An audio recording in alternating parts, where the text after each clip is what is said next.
D-Mace, Vingan, and Donick 1025 The Game. Derek Mason, Adam Vingan, David Janes here with you. Willie Donick will be joining us momentarily. We are live at Bridgestone Arena, where the Predators will host the Vancouver Canucks. A 7:30 p.m. puck drop tonight, so a little bit later than normal, which means pregame also starts a little later than normal at 6:30 p.m. As always, right here on 1025 The Game. A lot to discuss. It was a rough weekend for football teams in the state of Tennessee.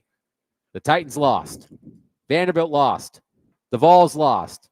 I guess Memphis won, but whatever, David.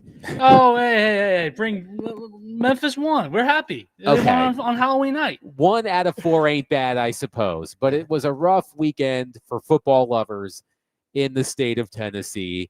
Vanderbilt head football coach Clark Lea will join us at 4 o'clock as we discuss Vanderbilt's 34-31 loss at Texas on Saturday. Teron Davenport, ESPN NFL Nation Titans reporter, will join us at 3:40 to talk about the Titans loss, plus the NFL trade deadline, which is tomorrow. When we come on the air, if I'm not mistaken, when we come on the air tomorrow, the NFL trade deadline will have passed. So we will have plenty to react to there. But let's start with the local professional football team, Derek Mason. The Titans lose 27-20 to the Chargers. And I'll give the Titans credit. They were more competitive in the game yesterday than I anticipated. The Titans are 1-8. The franchise's worst 9-game start since 1994. So, in the history of the Tennessee Titans, this is the worst 9-game start in Titans history. Cody Barton had a pick 6. Jim Dike had a 67-yard punt return touchdown. The Titans' first punt return touchdown in nearly 13 years. So we no longer have to bring up the name Darius Raynaud, because Darius Raynaud was the last Titans player to return a punt for a touchdown. We don't have to worry about him anymore because Jim Dike has taken that place for him. But despite all of that, Derek Mason, the offense sputtered once again. Cam Ward, 12 of 21 for 145 yards, no touchdowns, no interceptions. And you tell me if I'm wrong, Derek. I have started to see some improvement from the Titans, specifically on special teams, maybe even a little bit on defense. Titans defense did have 6 sacks yesterday of Justin Herbert. But the offense should come with a parental advisory label. It is tough to watch. So what was your main takeaway from yesterday's loss, a 27-20 loss by the Titans to the Chargers? I saw improvement from a team. I saw a team that went out there and they fought. I saw still a not good team, but I think they went out there and they did what the coaches asked them to do, especially from the defensive side of the ball. This was a big question mark. You ushering in new corners. Jeffrey's not playing for another game. T'Vondre Sweat, he's not looking like himself. So we just assume, because they're playing a Jim Harbaugh team, a team that has Justin Herbert, they got some good backs, really good receivers, that this team would be able to, choose their poison. We can either beat you with the run or we can either beat you with the pass. I think the Titans went in with a good game plan. Don't sit back, be aggressive. And it worked out for them. Now, the Chargers did lose Alt, and they lost their guard. But yet and still, they took advantage of it, meaning the Tennessee Titans. So I saw some improvement on the defense, at least the front 7. The back end, they still a lot of work that needs to be done. You have blown coverages. And that's what I talk about when you bring in someone else new. What's critical is the communication. And this is something that Denard Wilson talked about at the beginning of the season. Listen, we have to communicate in this type of defense. Why? Because we are highly aggressive and everyone needs to know what they're doing. And we need to communicate in the back end. And at times they just didn't do that on the back end. So, but they did show improvement on the front 7. Now flip to the offense. I want Cam to be throwing the ball 21 to 25 times a game. That's it. I want to see incremental improvement, development. I thought you saw that yesterday. He tucked the ball and he ran with it. Was it, an exciting run? No, but he tucked the ball and ran with it. Those are the things that shows me that these are the things that they're talking about in meetings. where you're not just holding on to the ball, waiting for somebody to get open. That if there's an opportunity to get 1 or 2 yards, get that 1 or 2 yards, because it's better to be 2nd and 8, 2nd and 7 than 2nd and 10 or 2nd and 12. So I think they made some improvements. You saw the young guys. Alec made some nice catches. DK from the a special team standpoint, he's continuing to improve. Gunnar Ham blocking and catching, he continues to improve. You are seeing improvement from this team, but it's not going to equal wins. This is a young team, and that's all I care about right now. If this team doesn't win another game, it doesn't matter to me. I want to see improvement, and you hope that by improving and developing, they may get 2, 3, 4 more wins. But if they don't, I'm good with it as long as I see this team developing. Now, as long as I see those 4 guys, those core guys that are going to be here next year and the year after that, DK, Alec, Gunnar, and Cam, those are the 4 guys on offense that I want to see continue to develop, and they are. So, no, they didn't get to win. They didn't look as bad as I thought they were going to look. That's a good thing, Titans fans. I know they didn't get to win. Believe me, they still have a lot of work to do. But what I saw from a team yesterday was some young guys fighting, hungry, and that were developing right in front of our eyes. The one thing that I can definitively say about the Titans offense is that each week it seems that you can find some sort of statistic to demonstrate how inept the offense is as a whole. Entering yesterday's game, teams that score a punt return touchdown and an interception return touchdown in the same game were 85-6 all time. 85 wins and 91 tries. Now it's 85-7 because the Titans had a punt return for a touchdown, a pick 6, but still couldn't win the game. And you're right, Derek. There are some things that if you squint hard enough, they look better. First of all, the Titans actually covered a spread, so congratulations to the Titans. And as I mentioned, the defense had 6 sacks. We did have one texter point out, Jeremy in Clarksville on our text line, driven by WilsonCountyHunting.com, pointed out, yes, they had 6 sacks, but against the Chargers' backup tackles. It doesn't matter, people. It don't matter if it's their backup tackles, a guy they brought up on the street. It doesn't matter. These guys are, just because they're backups doesn't mean that they're going to have a outstanding game. Backups play for a reason when starters are hurt. Go check the Detroit Lions last week. Their whole secondary were backup guys. And what happened? They won because those backup guys stepped up and played the way that they had been coached to play. The week after that, they stepped up again. It doesn't matter who the Chargers chose to throw in there. They didn't step up, and the Titans took advantage of it. I would rather come on here and say they took advantage of it than to say, well, they were playing their backups and they didn't even get a sack. Right. So you're damned if you do and you're damned if you don't. That is the flip side. If the Titans hadn't generated 6 sacks against the Chargers' backup tackles, perhaps Jeremy from Clarksville, not to pick on and you, I ain't Jeremy. getting on you, Jeremy. I know, but yeah, not picking on Jeremy. No. But even Jeremy may say they didn't have any sacks and the Chargers were playing their backup tackles. Yeah. So I see it. I see it both ways. I do want to take a moment. Mhm. One texter did say, and David can agree with this. One texter did say, the Tigers, the Memphis Tigers, have the best chance in the state to make the college football playoff. So I will give the Memphis Tigers their flowers.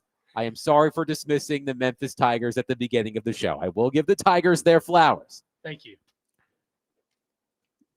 Wes in Clarksville has chimed back in and says 6 sacks without Big Jeff. That's why I say trade him. Well, we will get to the NFL trade deadline in just a few moments as Willie Dynick joins us here at the desk. So once again, talking about the offensive ineptitude of the Titans. The Titans have, by my count, 8 offensive touchdowns through 9 games this season. So I was curious, how many teams in recent NFL history have 5 or fewer passing touchdowns and 3 or fewer rushing touchdowns through the first 9 games of the season? It actually happened a couple of years ago. The 2023 Jets, who were somehow 4-5 after 9 games, despite having only 8 offensive touchdowns. Since 1991, there have been 7 teams in the NFL with 5 or fewer passing touchdowns and 3 or fewer rushing touchdowns in the first 9 games of the season. So again, just looking at ways to quantify just how bad this team is offensively. There's another statistic we'll get to later, which included, it was on the broadcast, which included a team which was definitely made up. We will get to that. We will get to that. There was a team on this graphic on CBS during the broadcast yesterday that was absolutely made up. And the graphics department was probably like, let's come up with a funny team to stick in there and see if anyone notices if it's a real team or not. We will get there. But Willie, I asked Derek this question before you arrived. I want your opinion as well. Titans lose 27-20. Are you seeing any signs of improvement from the team over the past couple of weeks? Well, I think a little bit with certain players. I'm following a small pool of players. Quite honestly, most of the players will not be on the team the next time this team's good. So I'm hoping to find some good little stories within the struggles of the group. Cam Ward being number one that I'm watching. But, you know, we one of our questions going into the weekend was to see if they could pick up on, you know, the steps forward they've made, the chemistry between him and DK and Helm and Io Manor. I'm watching that. I'm watching Gray on defense. I want to see if he could be a leader. But there's very little. Did you throw out the stat of the record of teams when they have a interception for a touchdown? 85-6. It was 85-6. Now it's 85-7. Yeah. Oh my gosh. Yes, I did mention that. How could I not? Yeah, I figured. But yeah, look, at this point, you take what you can get. You're not expecting anything. So I'm looking for the smallest development in the young players. That's what it's all about. Latham, Skoronski, and the key one probably is Sweat, right? With where all these trade rumors are swirling. And there's a lot of talk that they don't like him. They don't want him, even though he had such a promising rookie season, that a lot of people think he will be dealt. And that is really surprising to me, but that is beneath the surface. Let's go to our phone line, driven by WilsonCountyHunting.com, and welcome in Jared in Spring Hill. Jared, thank you for calling. Please go ahead. Hi, yes. I was going to comment. I was going to answer your question, Adam, and I got a question of my own for y'all, kind of philosophical, but there are signs of growth, and I saw it on the defense and on special teams yesterday. It seems like the special team just continues to get better week after week, and it does suck, Willie, because the people that you're honing in on are the young guys, and it doesn't really seem like they're growing as much as some of the older guys who's not going to be on the roster much longer. But I mean, there is growth to be seen, and there's a lot more growth to be had as well. But kind of a philosophical question, fellas, and you know, you could take it or leave it, but it just feels like with the Titans being, you know, it looks like they're going to be at the top 5 of the draft pick, and there's really the last couple of years since NIL hasn't really been a true clear cut, like, no, everybody in agreement. No, you know, there's a Myles Garrett, you know, there's those dudes at the top where like you'd be dumb to not take, you know? And so, you know, we always talk about having players having multiple coaches in their careers. You know, you're seeing that more often now where players are jumping ship to different coaches and different teams moreover, and not, you know, really sticking it out and developing. Do you think that is a proverbial cause to like, wow, there's not a lot of clear-cut number ones? I mean, even in this draft, there's not like a clear-cut number one. Last year, it wasn't a clear-cut number one. Year before that really hasn't been a clear-cut, like, number one overall pick.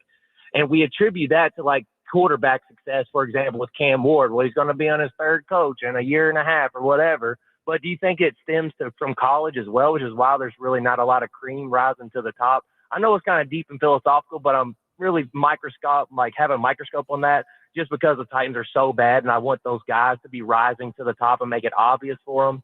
But, you know, it is what it is. But, hey, I'll share y'all's opinions and tighten up. Thank you, Jared. We like deep and philosophical on this program. Yeah, we do. So what do you make of Jared's hypothesis there, Derek? I don't know. Maybe we are expecting too much, because when you say a clear-cut number one, it's all about one's perspective. Because if I'm picking number one and I know what I need and what I want, then I clearly know that's the guy. Only thing I need to do is watch some more film of him, see what he does at the combine, but I'm sure he's the guy. But people don't see it. I guess people don't see it that way. I think people believe that, if everybody's not talking about this one person, then there's no clear-cut guy in the draft. I think just because we're not talking about this person doesn't mean that the Tennessee Titans, or who's the next worst team out there? The Jets. The Saints. They're not eyeing guys in the draft right now that are seniors and guys that they predict that are going to come out. They're not eyeing one of those guys or five of those guys saying, I need to watch some more of them, watch the combine, the interviews and everything else, and then I'll have a better understanding of who I'm drafting. I think it's more so like that now than, Mel Kiper and these guys are going to talk about guys. They're going to hype them up. And, it is what it is. But I think these GMs and supreme rulers of football, I don't know how many teams have that, but I know the Titans do. I think when they go to evaluate people, they're not thinking about what everybody else thinks of the player, because they drafted Cam Ward, and Cam Ward wasn't a consensus, number one overall pick. It's, what does my team need? Does he fit what we need? And do we believe he's going to elevate our franchise? Okay, I'm drafting him, regardless of whether 10 of y'all think he's the clear-cut number one guy or not. I'm drafting him. It doesn't matter. So I think what Jared was getting at was there are years where right from the jump who the number one overall pick in the NFL draft is going to be. That whichever team gets the number one pick, it's going to be that guy. Mm-hmm. Correct me if I'm wrong here. Joe Burrow. Was Joe Burrow that player in 2020? That whichever team had the number one pick in the 2020 draft was taking Joe Burrow, no questions asked. You knew that from the beginning of the season, from the college football season, I suppose. Mm. And just because a player is a clear-cut consensus number one overall pick doesn't always mean that player is going to succeed at the NFL level. I gave you the numbers of individuals that were drafted number one overall. No, you were a quarterback, right? Defensive end, running back, it don't matter. Right. I think that's what Jared is getting at. I haven't looked at mock drafts yet. It's too early. It's way too early for me to start looking at mock drafts. Exactly. I mean, I'll warm up tankathon.com any day of the week. I love me some tankathon.com, but I am not ready to read mock drafts on air. We're not going to do that yet, although the Titans are clearly headed in that direction. But it is an interesting question from Jared. Yeah. We have a couple of texters quickly mentioning the play calling, specifically the number of direct snaps that the Titans ran yesterday. That seemed to bother people, at least on social media. But why did it bother people? Because they didn't work. Yeah. Does anybody complain about the Wildcat when it works? No. They used to run the Wildcat with Derrick Henry all the time. Yeah. Nobody complained about that. Because it worked. So are you complaining about the Wildcat, or are you complaining about plays that didn't work? Yeah. And I get it.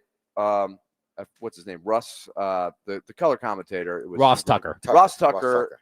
They were incredulous. Why would you do it? Yeah. Now I do think after it doesn't work a couple of times, going back to it on a key play later in the game, I'll grant you that. They did what, twice? That's and it didn't work neither time? I feel like 3 times, but I could be wrong. They did a pitch back that didn't work. The flea flicker, it didn't work. Yeah. That thing was the disaster. And I know, but some people would say, well, where's the creativity? Nobody says they creative. So they try to be creative, do something different, do the Wildcat. It doesn't work. People say, why would you run the Wildcat? So it's a Monday morning quarterback thing to me. They don't have the pieces. Is this not illustrating? They weren't losing because of coaching. They are losing not because of Brian Callahan, not because of Mike McCoy, not because of Hardegree. They don't have any players. They have the worst roster in the game. And it could be worse. Yeah. By tomorrow at the NFL trade deadline, which we will discuss throughout the program. 615-737-1025. Our phone and text lines are driven by WilsonCountyHyundai.com. If you have reaction to the Titans' 27-20 loss. By the way, one texter says, LOL. So it's 4 o'clock when Vanderbilt loses, but 4 o'clock when they win. I just said 4 o'clock. It will still be 4 o'clock, despite the fact that Vanderbilt lost. So take that. 615-737-1025. We'll take your thoughts on the Titans. We will continue to react coming up next. We are broadcasting from the Busy Bee Plumbing, Heating, and Air Conditioning Game Nashville studios, home of the $99 yearly Beehive membership, where the buzz is always about great service.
Do you feel like you need this by personally? We hear so much about the rigors of a rookie season, rookie wall, all that stuff. How much do you need the reset mentally? I don't need the reset. I can play every week, if I'm able to, if I'm healthy to, because I'm getting better every week. The game is the same for all of us rookies. It's just about just us executing the game plan and not putting ourselves in a negative situation.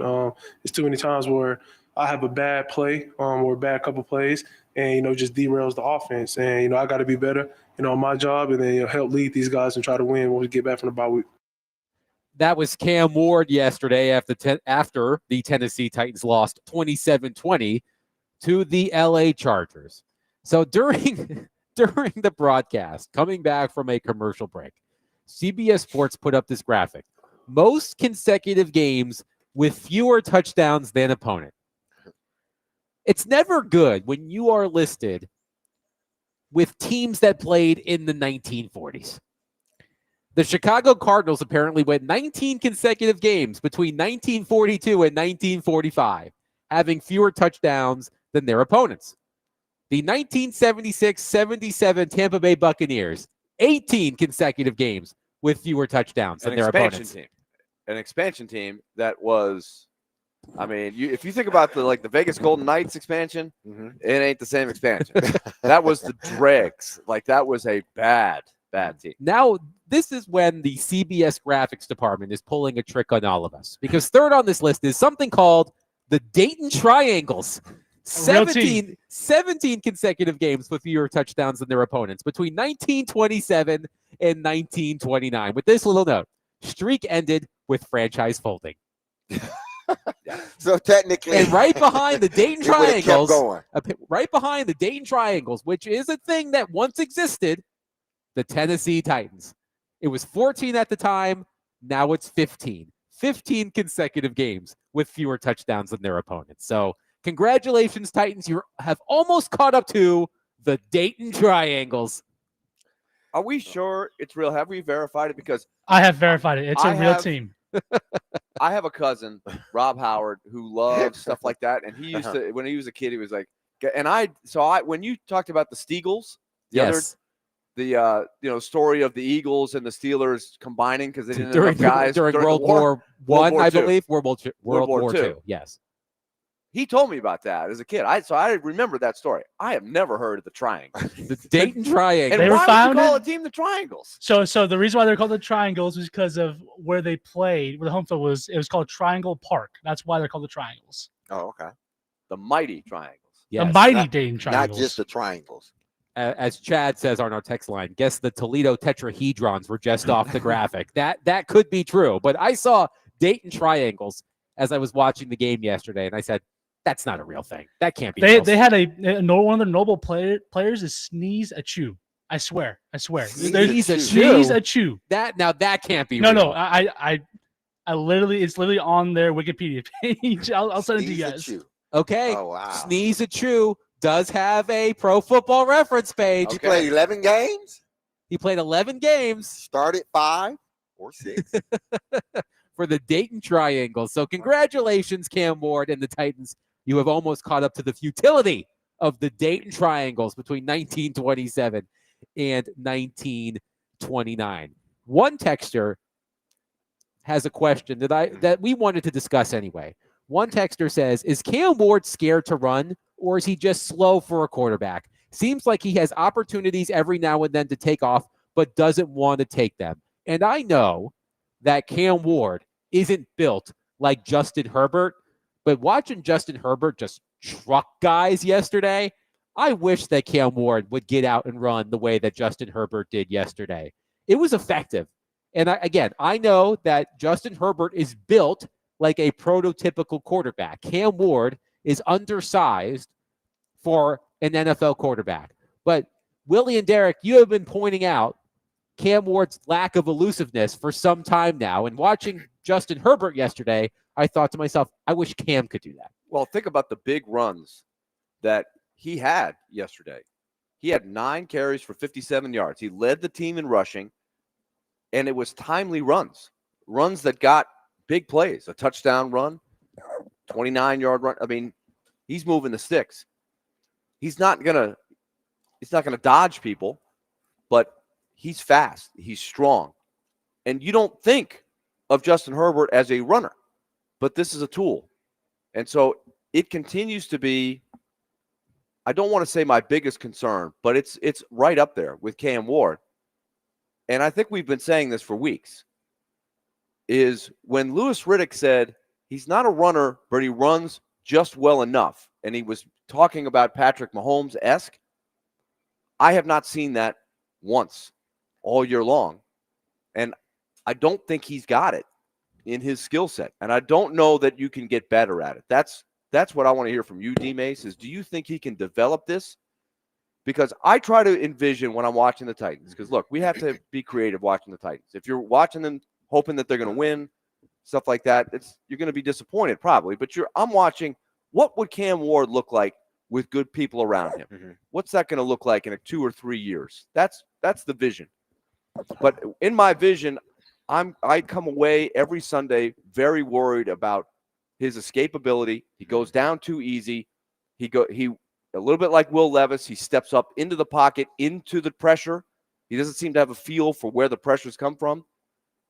And when he turns to run, he can't explode past people. He's not fast. He's easily tackleable. And Herbert was such a contrast in that area yesterday. Well, we talked about this last week. His whole lower half, I think it moves too slow. I think he can get better at it. Drills, because a lot of times these kids, that first year, they're working more so on combine stuff than they are on trying to get their body ready for NFL season. And he's going to come back stronger, his lower half, so I'm not going to worry about that. But he needs to work a lot on his quick twitch movements, because those are the things that are going to help him inside the pocket. Right now, it doesn't seem like he has any running awareness, whether he doesn't think about running or just can't find the sort of lane to run in. It seems like it's foreign to him right now. And again, I know what he's probably thinking. He wants to get rid of the ball. He wants to prove that he can play in the pocket, because he understands. He believes in his mind, this is the only way this team is going to win, is if I sit in the pocket or I try to create something or outlast the secondary long enough while I find the guy down the field. That's his mentality. And it's not hurting. It's not helping a bad team. If this team was a good team with good players, a lot of them, more than what they have, then him doing what he's doing, I can stomach that. I'm fine with that, because eventually you're going to find somebody down the field, or the offensive line that's holding up well enough that you got time to look down the field and throw the ball. But that's not the case. So anytime you can get yardage, you get it, because you may not be able to get that 5 yards the next play. And there's been plenty of times where the Titans haven't gotten the yardage that they would have gotten that Cam run. They didn't get it to next play. So I'm concerned about it this year. Will he even have time to really work on that aspect of his game? But if he doesn't come back next year much better in that area, that's when I will be concerned, because now you've had a whole year. You got an off season to look at your whole season and make the necessary adjustments where you need to make them, whether it's get stronger, lower half, whether it's to read the coverage different, whatever it is. You have a full year to watch. And if you don't notice that you have trouble getting outside the pocket and running, then you are not trying to be the best version of yourself. I think he's going to work on that in the offseason, and I think he's going to come back. Not that he's going to be looking to run, but it's going to look different. He's going to see it and go now, rather than sit back there and hesitate. And it's almost like, man, I'm not running for nothing. And you're hurting your team when you do that. And that's what he got to understand. And I am by no means an expert on proper footwork when it comes to being a quarterback. But one play that stood out to me was the incomplete pass Cam Ward had to Van Jefferson on 3rd and 16. And Willie mentioned Ross Tucker earlier. I know that CBS crew is low on the totem pole. But what I do appreciate about Ross Tucker is he doesn't mince words. So that pass falls incomplete. And Ross Tucker says, quote, "Boy, that's a horrible throw." And they show the replay looking at Cam sort of from Van Jefferson's point of view. And again, I am not an expert on footwork, but it was a duck. It wasn't a spiral, and it looked like it didn't look like a natural throwing position. It was a balance. Every issue. quarterback gonna throw a bad pass. Right. When I heard that, and I'm like, so why? But I it's a was bad looking pass. at the way his feet were set, and I was like, even I know that doesn't look right.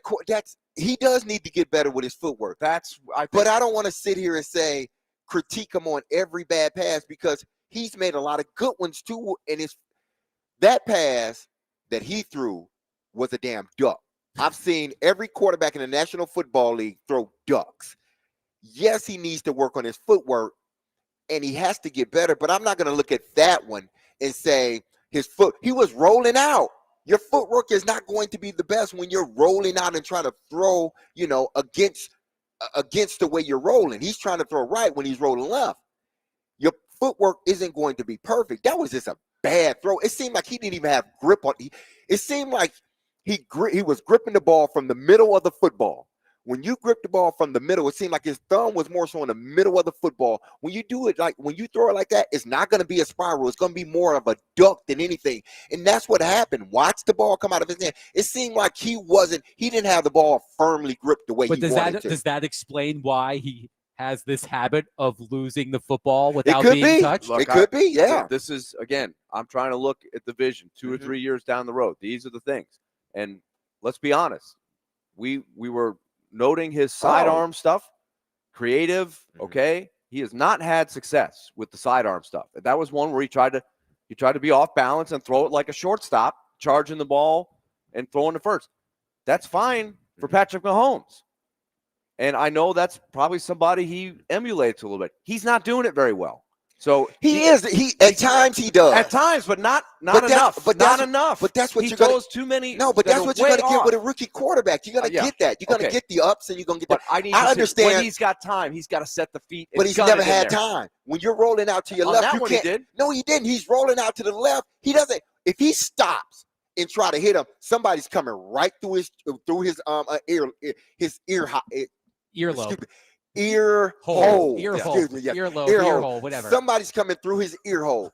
A pass like that, it's never, again, he needs to work at that. That's not what I'm saying. He needs to work at, but those are rookie things that every rookie in this league, Joe Burrow, Jaden Daniels, all these guys went through it. I'm not dismissing it, but what I'm saying is I understand the long game. If these things continue to happen as we get to the end of the season, then, and if he comes back and it's not better, then we may be looking for another quarterback. That's all I'm saying. 615-737-1025. We will continue to take your thoughts on Cam Ward and the Titans. Teron Davenport, ESPN NFL Nation Titans reporter, will join us coming up next. 615-737-1025. Mondays were made for Macero. Big screens, bold flavors, and all the football action from queso to kickoffs. This is how Macero does game night. Macero Football Mondays in 12 South. Don't miss a snap.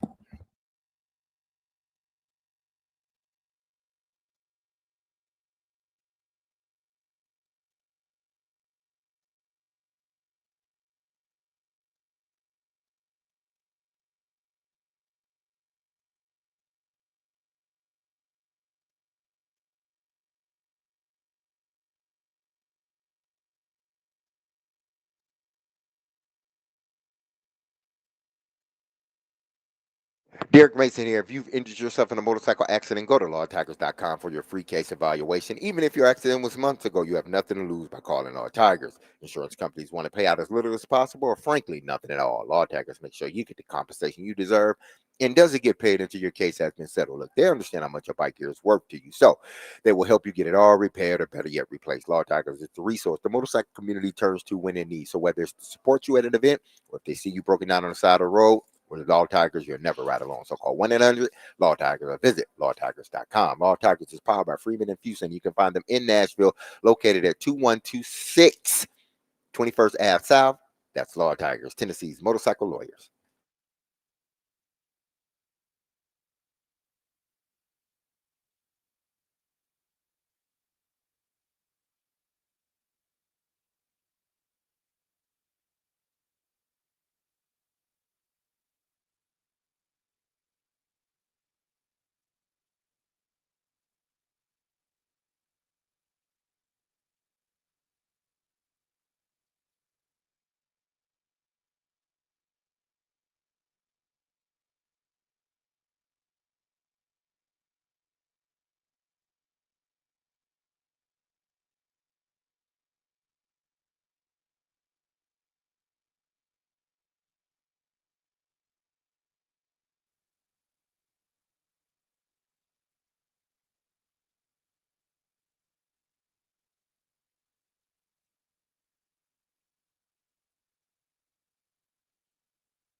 D. Mace, Vingan, and Donick 1025. The Game. Willie Donick, Derek Mason, Adam Vingan here with you. Pleased to be joined on our phone line, driven by Wilson County, Hyundai.com, by ESPN, NFL Nation, Titans reporter Teron Davenport, who is presented by Bart Durham Injury Law and fueled by Parman Energy. Teron, we were just talking about Cam Ward. I would love your opinion on this. How much improvement have you seen from Ward overall over the course of the season, specifically since the Titans made the change in play calling from Brian Callahan to Bo Hardigree? Is there anything specific that stands out to you that has improved the most? I mean, it seems like he's gotten a better feel for the game, and you could tell that he's still dealing with that, looking at it and believing it and letting it rip. But I do think he's done a better job distributing the football, and then on some of the times where he's learned to take a little bit off on some of the throws when he needs to as well. Teron, correct me if I'm wrong. You asked Cam Ward after the game yesterday about scrambling a little bit more, running a little bit more. We saw what Justin Herbert did yesterday. I know the two of them are not built the same physically, but do you think that Cam Ward has it within him to be an effective scrambler / runner with the football?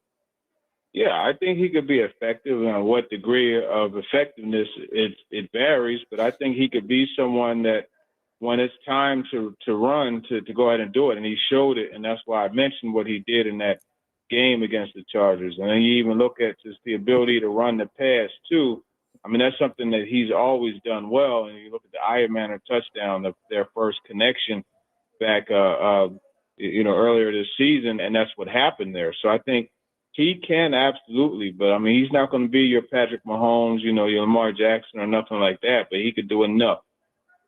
Now, TD, the defense played exceptionally well for the majority of the game. Now, listen, they just don't have, enough guys to go out there and compete man to man, with the Chargers. I think the Chargers are a better team. But what the defense was able to do to a Charger team that is explosive, getting to the quarterback 6 times, causing havoc for him, making it difficult for him. Can this be sustainable by the Tennessee Titans, or is it just that they ran into a team that was dealing with some injuries? I think it was more of that part of it. Now, I will say there were some stunts and some things that they did well, and they even had sacks before Pimpkins got hurt and before Joe Alt did. So it's a combination, but to consistently do that, I don't think that's going to happen with the people that they have now. So you do have to go out and bring in better pass rushers to be able to offset, what they have going on. I will say this, though, Denard Wilson did a really good job with the stunts and the things like that. Do you think they're going to find a way, a legitimate way to get DK more into the game? That's 2 weeks now, 2 weeks in a row, he's made a big play for this team. And it seems like he is the one that has been the most consistent part of the special teams and or the offense. Has there been talk to get him more involved in what's going on week to week? Yeah, there has been talk to get him more involved, and I think you're going to continue to see his role have an uptick. And honestly, this whole idea that he's just a slot receiver is wrong to me. He could play the Z. And I tell you, you look at some of these prospects, right? Mekhi Lemon at USC, you bring him in, and now you got your slot, your Khalil Shakur type of slot. If you look at what Buffalo does, and then you could put DK at Z. So I say all that to say, you'll see more of DK kind of moving across the formation and doing more than just a slot receiver. Teron Davenport is with us. So, Teron, what's the pulse right now for you on T'Vondre Sweat? Are they going to trade him? I believe if they have it their way, they will be able to trade him for, a high day 3 pick. So like a 4th rounder or something like that. There's a bit of falling out of favor. And I think, a big part of this is just not having, Rand Carthon and Anthony Robinson there. It was always going to be a challenge, you know what I mean? Because you had like the right situation with those 2 guys managing T Sweat. You didn't have any issues with Wade, and none of the issues. And that's not to say there are issues with Wade now, but I mean, I think, the conditioning after him coming back from the injury was a little bit of, and that's going to be like that for anybody. So I say all that to say it would not surprise me if they traded him. I think it's very, very possible. He's one of the more likely guys, in my opinion. So I guess what I don't understand is he's not going to go to a team where Ran Carthon is going to be there. So the rest of his career, presumably, unless Ran Carthon coincidentally ends up on the team that he is for, like I know what's been thrown out there, but I don't get it. And Anthony Robinson, it's not just those guys. It's a matter of going. If he went to the Jets, you got Aaron Glenn in place who could play that role. If he went to the Raiders, you got their DC in place that could play that role. If you went to the Chargers, you got Minter and play. Like, that's more or less. It's not a matter of it being specifically. Obviously, it's not just Rand and A-Rob. I mean, that's ridiculous. It's a matter of having the right people in place to be able to reach him, and that's a part of personnel management, right? And when you're in these positions, you are a person manager, so you have to be able to reach players. And just like all people, there's going to be different formulas that work and different formulas that don't.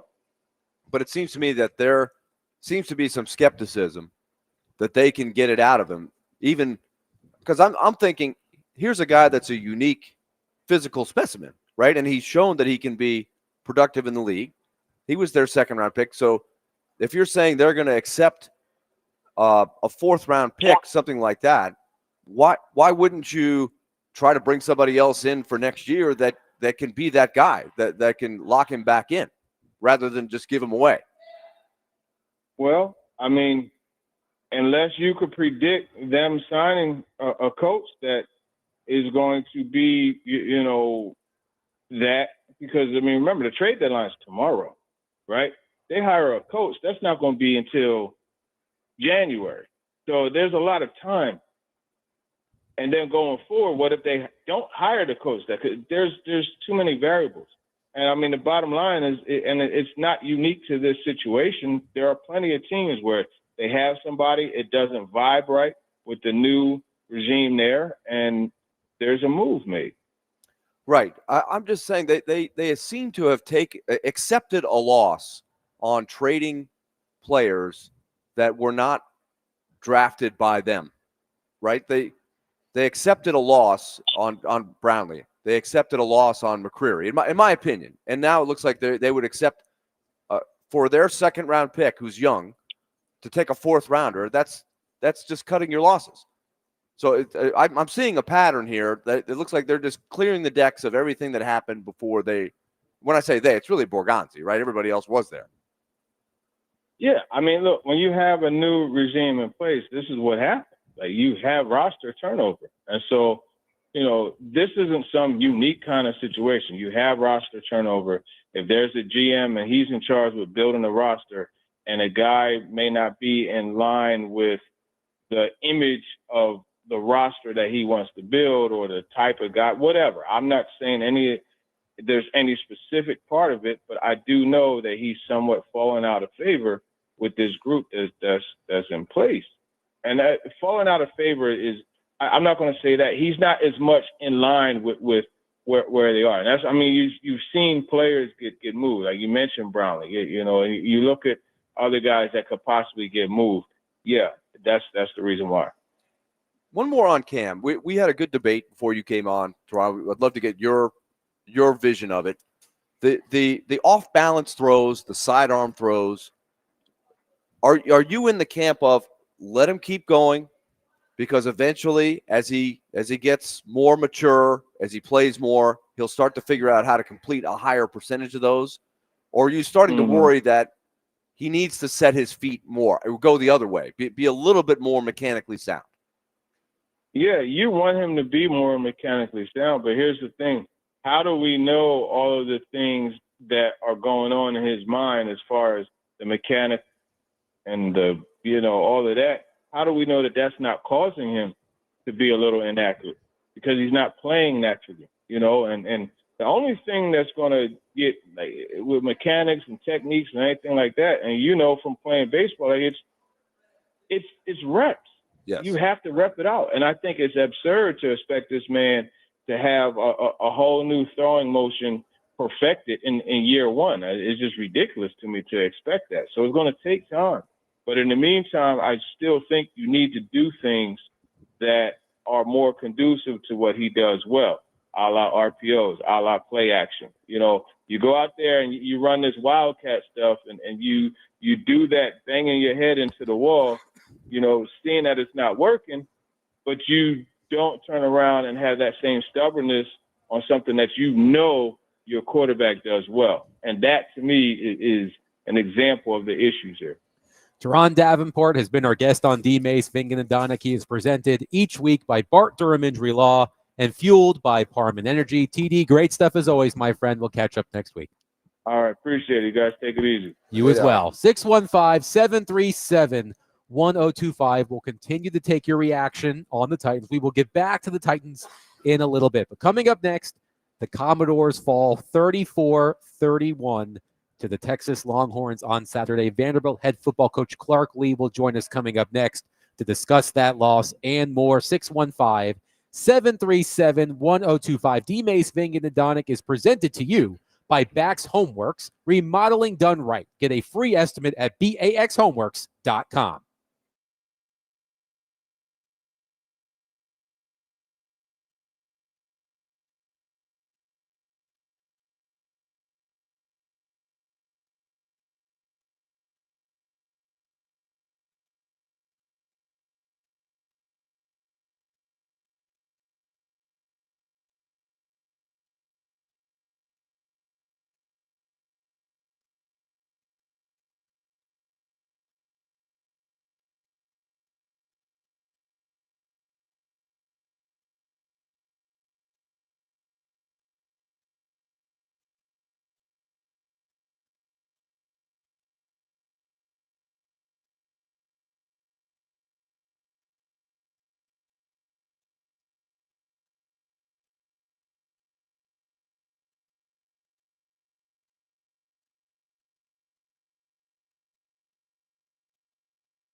It's Vingan and Donick 102.5. The Game. Willie Donick, Derek Mason, Adam Vingan, and David Janes here with you. It is 4:00 Clark on a Monday, so let's go to our phone line driven by WilsonCountyHyundai.com and welcome in Vanderbilt head football coach Clark Lea. Clark, how are you today? Very well. Hope you guys are doing well also. We are as well. Thank you. So you said after your team's 34-31 loss Saturday at Texas that you felt your group perhaps wasn't ready emotionally at the start. As a coach, is that something you can sense as you're preparing for a game? And what lessons can you take from the loss to Texas to prevent that from happening again?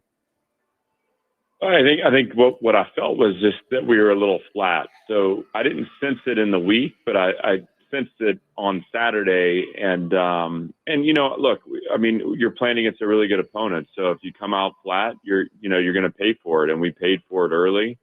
And it felt like we were just chasing the game down from there. We finally caught up to it in the fourth quarter. And by that time it was too late. So it's a great lesson for us. It's a hard lesson because it was a painful loss, but one for sure that we can build upon and take forward. And we got 3 games remaining and everything at stake, and it's going to be important that we show up and have the right mindset and attitude ready to play each game. I was obviously proud of the way we fought back, and once we established some rhythm and speed, I felt like we played well. I just, we dug ourselves a hole we couldn't get out of. Speaking of that fourth quarter performance, Clark, how much emphasis, when you're talking to your team this week, how much emphasis do you place on that resilience? And is there a balance you must strike between praising that resilience in the final quarter and emphasizing what led to the big deficit to begin with? There is, and I think what we want to do is try to pull that momentum forward with us. So, the way we finish that game, let's carry it into the week of prep, and let's make sure it's there for us when we start the game on Saturday against Auburn. But that's who we are. That's the attitude of our team. That's the mindset of our team. What we need to learn is it takes 4 quarters of that to win games in this conference. I think there's a point at which belief can become a little bit of arrogance, and I want to make sure that we toe that line where the inevitability of us pulling through and winning games, like we want to have that level of confidence, but our flames have to be lit. We have to play a certain way, a very specific way, to find the results we want. And, Saturday we didn't do that. It's great learning again, but I know that we're a tough and resilient team. So we can be down 17-0 and be playing the right way and get rewarded for it. I just felt like we weren't playing the way we needed to play, and we paid a price for that. We're talking about Vanderbilt's head football coach Clark Lea. Now, Coach, it's another week where your team has shown up on the bad end of penalties. How do you, without taking away the aggressiveness of your players, and we understand there are different types of penalties that you can take, but most coaches hate pre and post snap penalties, and it seems like your guys are having these pre-snap penalties. How do you fix that inside of a season as a head coach? Well, you keep harping on it. We say discipline, respect, and spirit is how we want to play. That's how we want to be defined. And, pre-snap and post whistle penalties are a fracture of discipline and a fracture of respect. So they don't have a place in our formula to win. I even think some of the ones that are happening during the snap, we got to play the game the right way. You got to move your feet. You got to cover people up. If you're reaching, grabbing, and torquing rushers, you're going to get called for holding. Holding penalties just absolutely undercut drives. And so we playing a more detailed game, play a more disciplined game. There's plenty to coach there. And obviously, I think as you get late in the season, you start to see that, some of that fundamental technical aspect of your game dulls a little bit. We got to keep that sharp. We'll pay attention to that in practice this week. And we play against a really good defense on Saturday. So, we're going to need to be at our level best in terms of our emotion, but also fundamentally technically so that we can play a clean game and put pressure on Auburn. Now, Coach, I don't want to make it seem like every question I asked today is a negative one, but because of the loss, and it was evident that some of the things that happened in the game are fixable and correctable. Tackling, A lot of Manning's yardage came because of the yards after the catch, and a lot of it was just missed tackles because you don't have the time that you need with these guys. Again, this is another one of these things that you and your coaching staff have to try to figure out. How do we make sure that this doesn't continue as a team? Yeah, so, a lot of tackling happens before you actually get to the point of attack, meaning what is the space you're covering before the ball's thrown? And you can cover space before the ball's thrown when your eyes are in the right place, when you're aligned correctly, and when you're playing with detail. I felt like a little bit of what I'm talking about when I say we weren't emotionally ready was this lack of detail where, we were chasing the play down. We were chasing the ball down. And against a team like Texas, when you put yourself in those positions, they're good enough to make you pay for it. And they did. And it wasn't until the kind of third, fourth quarter where I felt like we finally started playing at a tempo that showed a respect for them. And, that's why we were getting beat the way we were getting beat. So I look at it and say, look, I trust our guys to tackle. I think we have to play with more detail as we line up and make sure our alignment leverage is right, make sure our eyes are in the right place. And we got to cover the space before the ball's called. When we do that, we've been pretty effective. On Saturday, what happened is we didn't cover that space and we allowed the ball to get out on the sideline. And it doesn't matter how hard you're playing. When the ball's on your sideline, you're going to put yourself in some tough positions because it's running away from your pursuit. We got to get it funneled back inside. We got to play the right way inside out. We got to make sure we're physical on the perimeter, but most importantly, we're aligned correctly, our eyes in the right place. We're taking that space early in the snap. Clark Lea is with us, and Clark, with that onside kick was so interesting. You had three of your scrappiest guys who I would put money on coming up with that ball, and it was so close. And as you play it back, you look like Nick Rinaldi almost knocked it out of the hands of Caleb Patterson there. But did you allow yourself, like you guys were fighting from way behind, and all of a sudden, if you get that, you've got a chance. Like, what was going through your mind as you saw that unfold there? Well, I mean, we knew, obviously we were down 3 scores, 24 points in the fourth quarter. We knew what we had to do to chip away to come back. They gave up an explosive touchdown to us, which really put us in pretty good position, we thought, to finish it out. And so we weren't surprised to be in that situation. Anytime you're talking about an onside kick, you need some things to go your way. It happened to start raining right about when we were going to kick that ball off. And it was a good kick. And, they had trouble fielding it, which gave us a chance to get it. Look, our guys were being aggressive to the ball, and I think you're right. I think, 2 guys going after it, one knocked it out of the way of the other. It was painful, Willie. Like that was hard to watch because I felt like had we recovered that,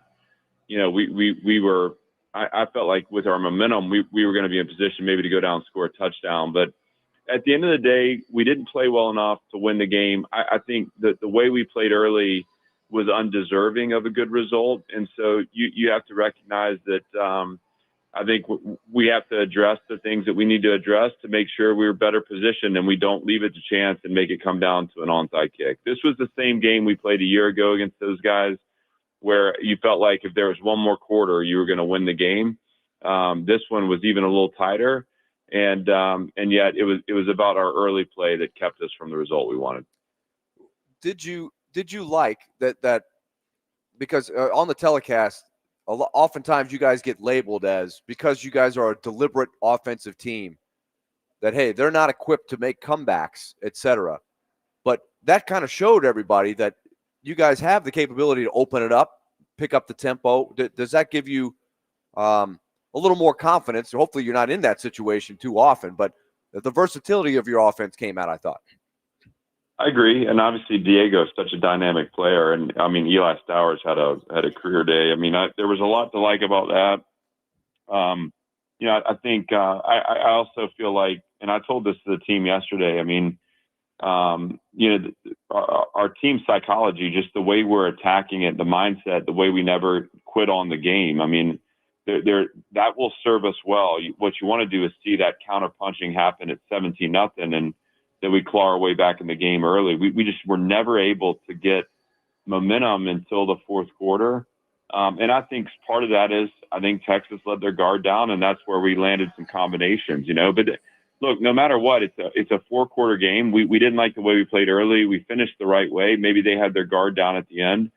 I was proud of the way the guys kept throwing the punches and we're able to land some.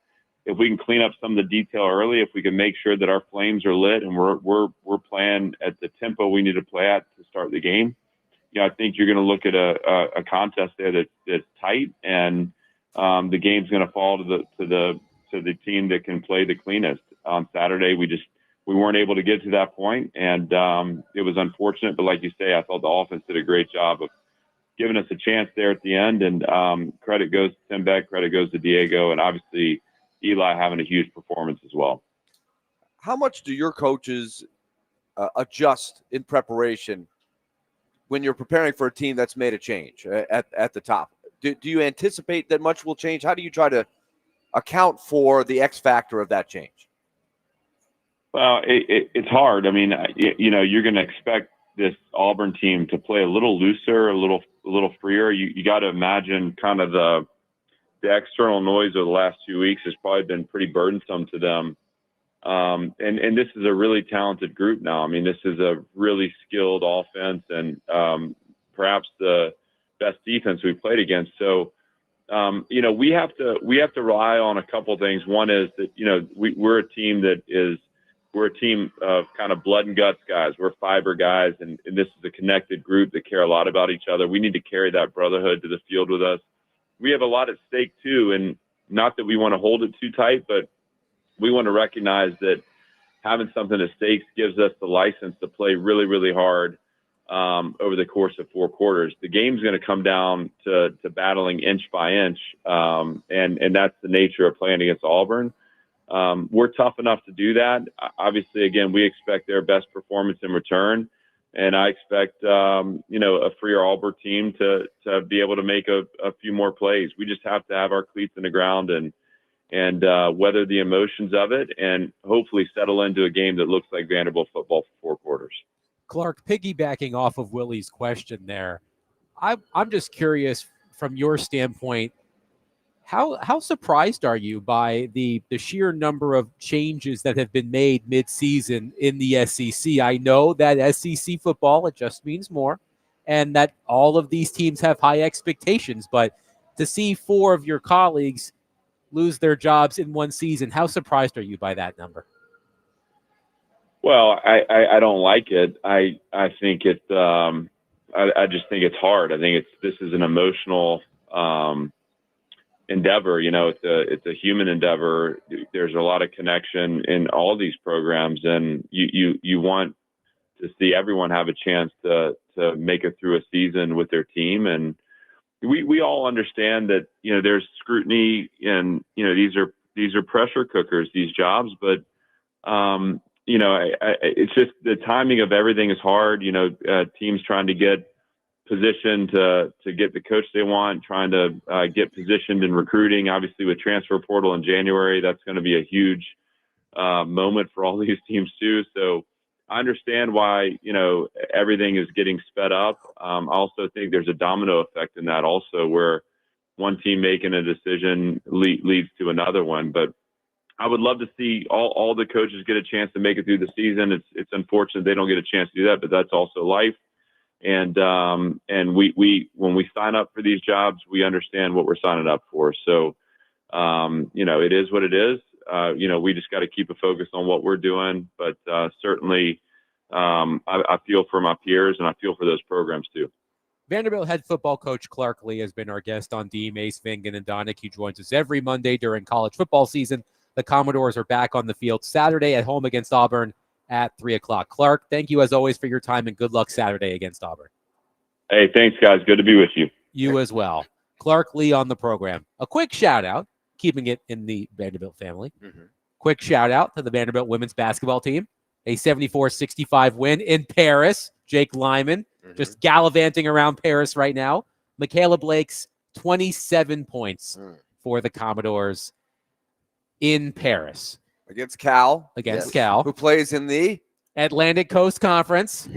Nice Atlantic Coast Conference team in Paris. Yes, that's exactly right. 615-737-1025. We'll take your thoughts on Vanderbilt's loss to Texas and where the Commodores go from here. The first CFP rankings of the season come out tomorrow. I'm curious to see where Vanderbilt ends up, in those rankings. 615-737-1025. Speaking of Commodores basketball, tonight on 94.9 The Fan, the men's team takes on Lipscomb in its season opener at Memorial Gym. Tip-off is at 7 p.m. and the pregame show starts at 6:30.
D-Mace, Vingen, and Donick 102.5. The game, we are live at Bridgestone Arena. Predators and Canucks. The Canucks were just here. They're here again. Puck drop at 7:30. Pregame at 6:30. Note the later start time. Puck drop at 7:30. Pregame at 6:30. Right here on 102.5 The Game. By the way, Vanderbilt, following its loss to Texas, dropped to 15th in the AP poll. The Commodores host the Auburn Tigers 3 p.m. on Saturday at First Bank Stadium. As we were just talking with Clark Lea, Auburn fired Hugh Freeze over the weekend, the fourth coach.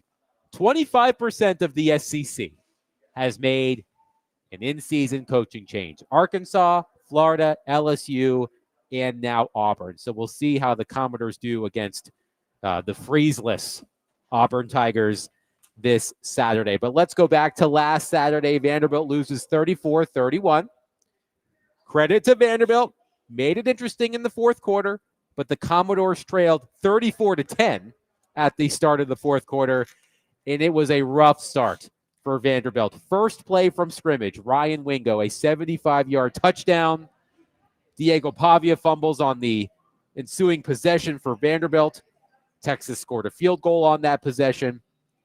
Pavia was sacked 6 times against the Longhorns. He was sacked 7 times over his first 8 games.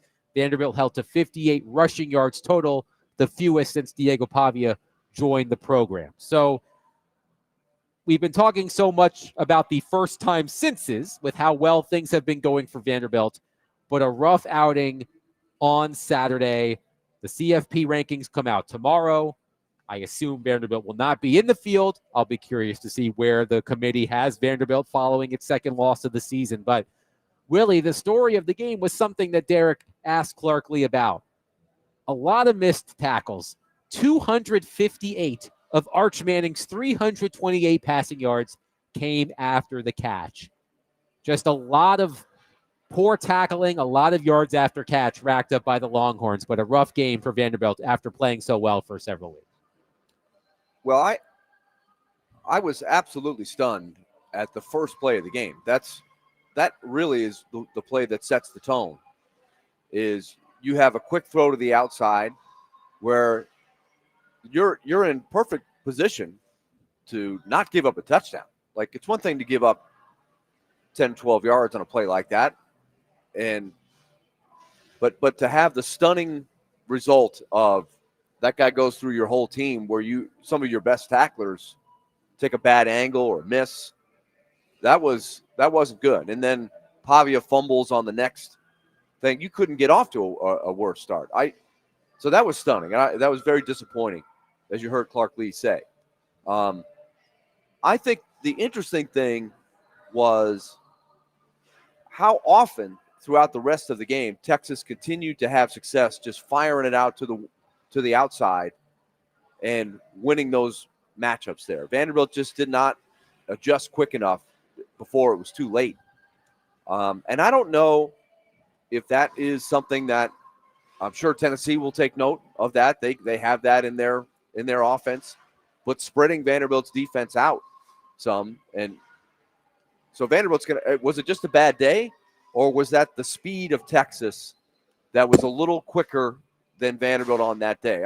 Clark Lea was seeming to think it was much more Vanderbilt was not on their A game, but I do think that Texas utilized their speed and spread Vanderbilt out effectively.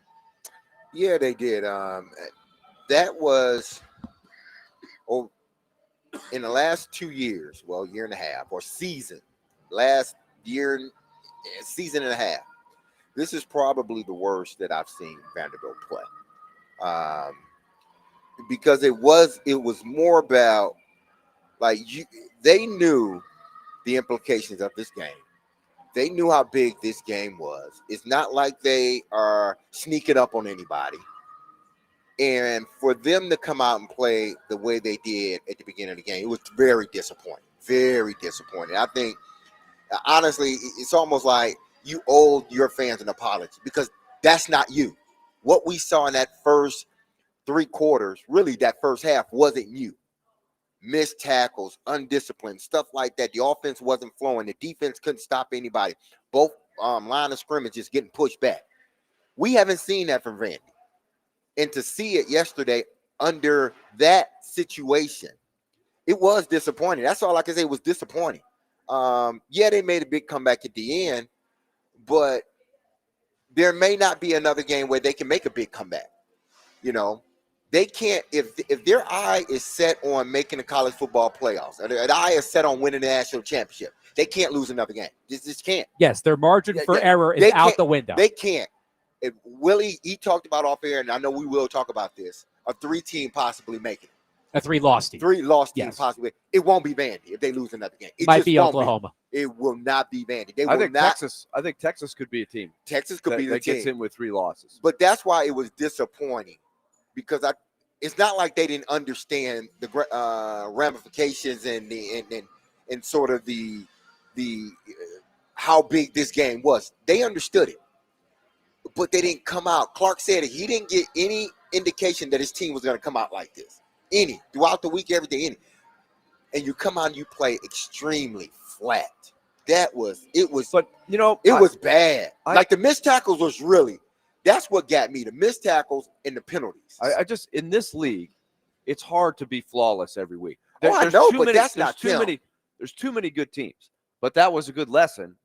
And if that's their one, and that allows them to play their best the last 3 games, I think you take your chances. Because, in the course of a 12-game season, I just don't think you can expect your team to be great every week, because they're still not the most talented team.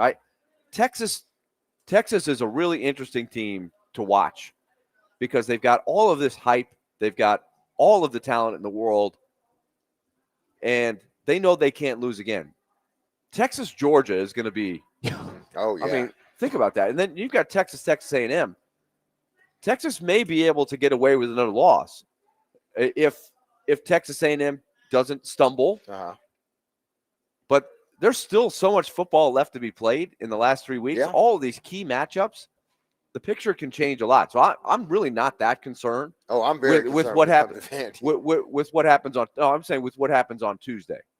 As far as Because I think exactly. I think Clark, without saying it, laid it out. If you win the last 3, I think 10-2 from the SEC, you'll get in, which would be incredible. By the way, Texas at Georgia is not this coming week; it's next weekend. So there's a bye before that. I believe Texas has off this week before playing at Georgia the following weekend.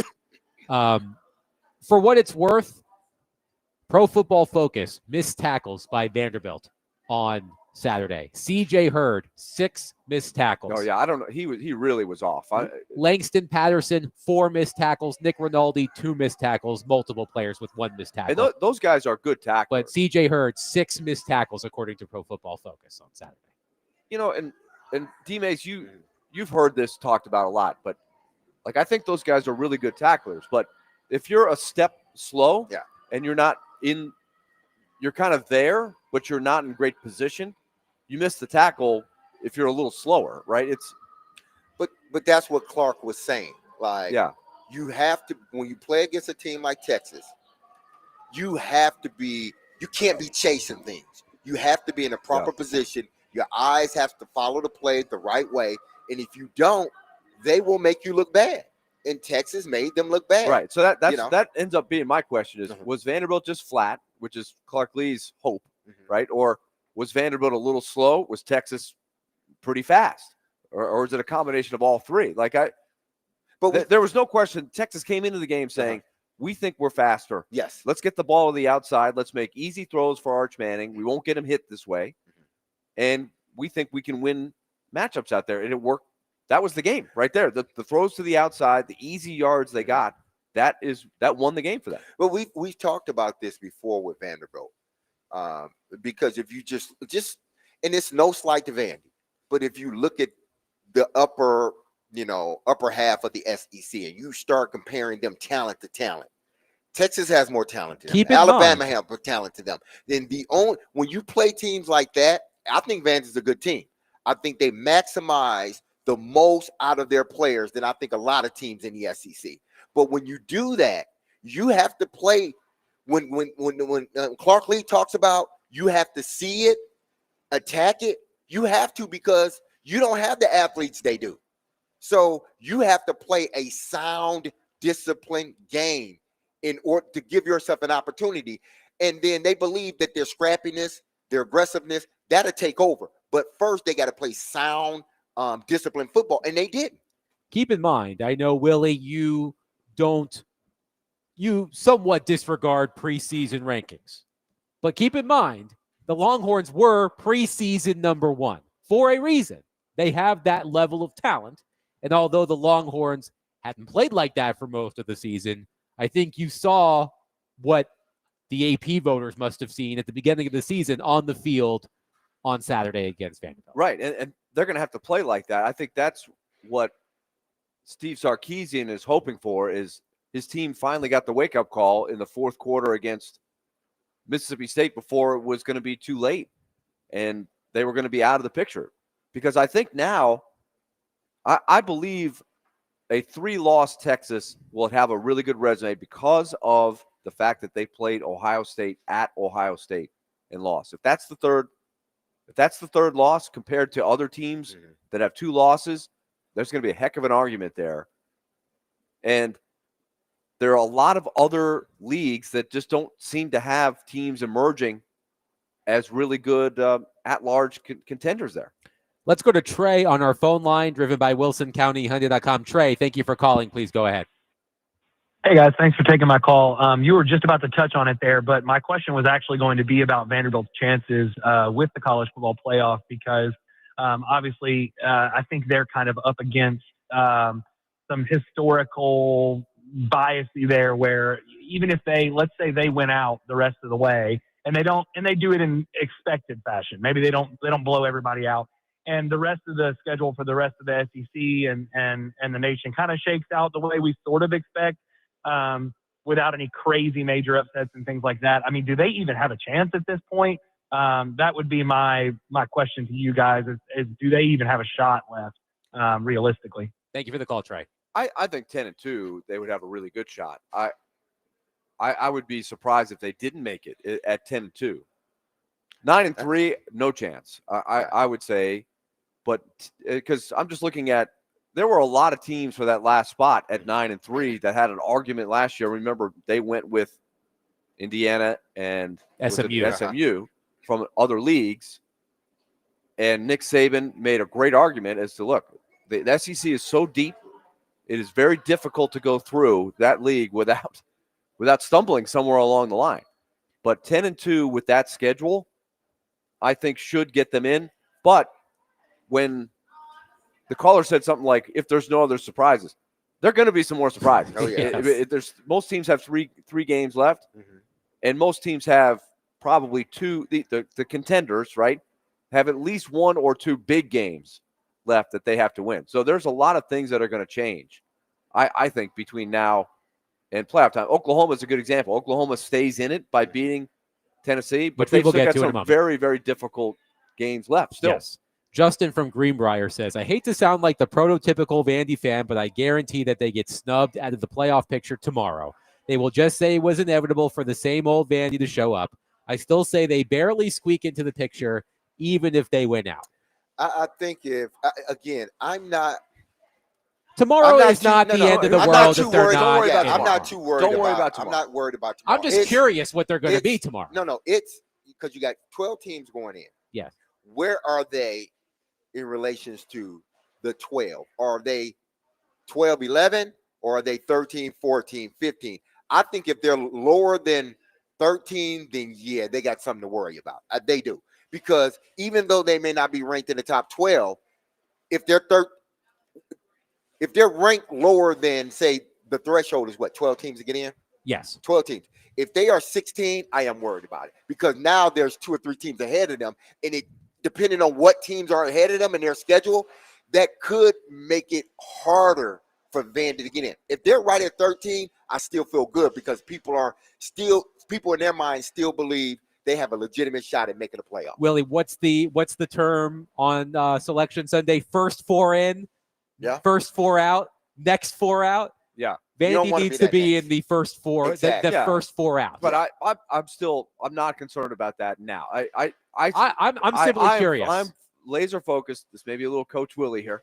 A little? Win the last 3.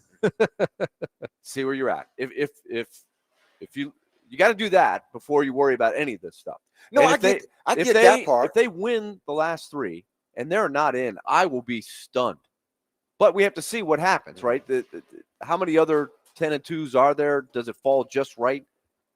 And that's why my theory I is would a be 9-3 team is going to be in this picture, like a 9-3 Texas, where they win one of the 2 against Georgia or Texas A&M, and they're sitting there with a really strong schedule, 9-3. 9-3, 10-2. Who you taking? The 9-3 team beat the 10-2 team. So Well, then that's who what you I'm taking? saying. Yeah. And the losses at Ohio I'm saying, State. but I'm saying Texas taking Texas over Vandy. But I think ultimately A 9-3 Texas versus a 10-2 Vandy. Exactly, yeah. And they beat Vandy. But it was at Texas, right? Like I'm saying, I might hey, lean it's at Texas. I might lean Texas. And I think that's what a lot of other people that are voting in that room, they would lean Texas. I might lean Texas. 615-737-1025. We'll take your thoughts on Vanderbilt's loss at Texas. The first CFP rankings will come out tomorrow.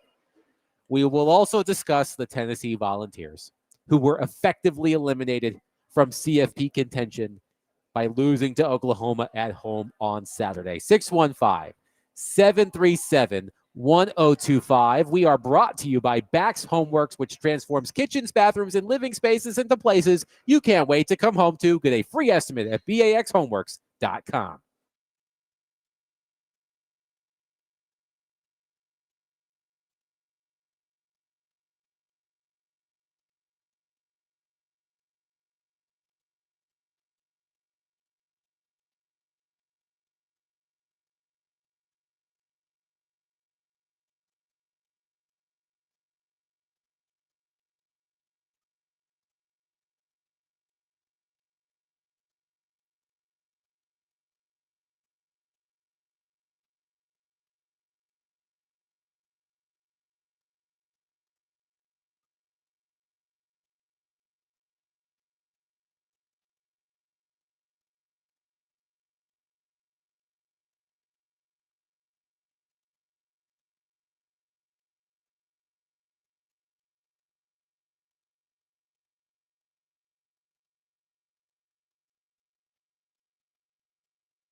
D. Mace, Vingan, and Donick 102.5. The game. Willie Donick, Derek Mason, Adam Vingan. Thank you, Max Hers. Thank you for the applause.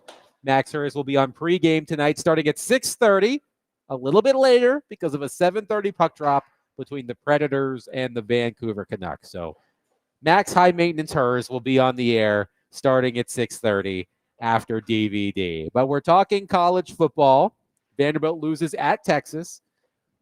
Couple of texters, Derek, answering your question. A 10-2 Vandy versus a 9-3 Texas. One texter says they will absolutely lean Texas. Texas brings in probably 2.5 times the amount of money as Vanderbilt. Yeah, it shouldn't be that way. But that is the dilemma that I think Vandy puts themselves in because of the loss to Texas. Now, if they would have beat Texas and ended up losing to UT, it would have been a different story. And lose their last game against UT, that's a different story. But because it seems like Texas is picking up steam, you play them, they beat you, you're a higher ranked team.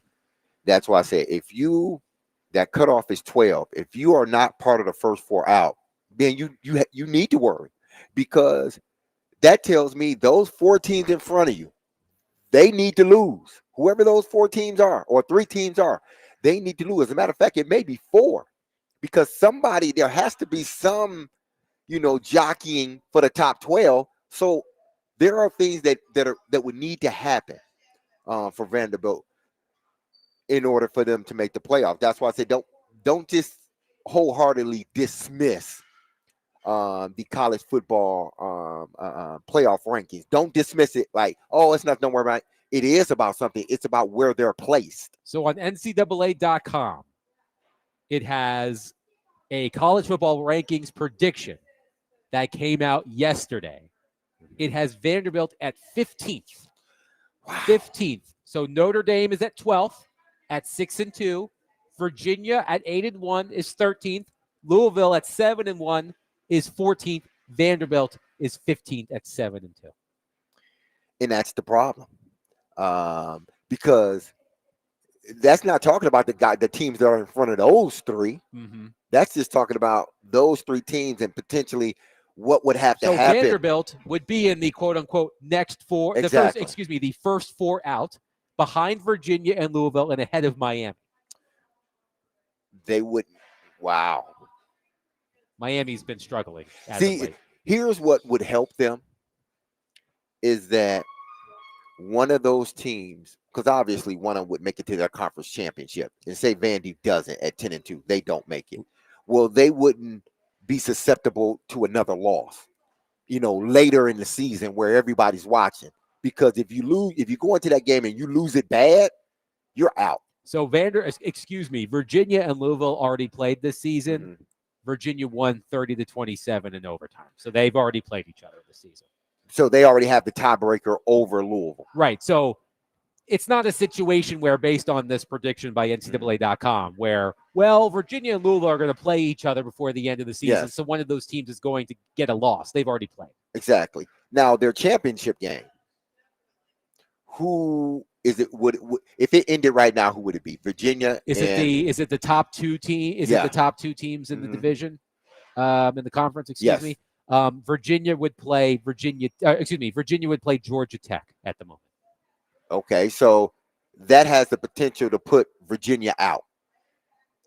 And then that goes into should a team be penalized for losing its conference so championship game? There's going to be a lot of stuff going on here. That's why, again, I know that this isn't the final voting. Right. It's just the first one. Yeah, but it does set the table for what could potentially happen moving forward. Yes. So Vanderbilt wasn't the only team in Tennessee that lost this weekend. The Volunteers lost 33-27 at home to Oklahoma. The Vols have effectively been eliminated from CFP contention following this loss. Joey Aguilar, 3 first-half turnovers. Man, it's bad. A fumble return for a touchdown and 2 interceptions. Those 3 turnovers led to 13 Oklahoma points. Also, quick shout out to Oklahoma kicker Tate Sandell He's and a his, beast. and his short shorts. He's a beast. Those were Willie Donick-esque short shorts out he's there a on the beast. field for Oklahoma.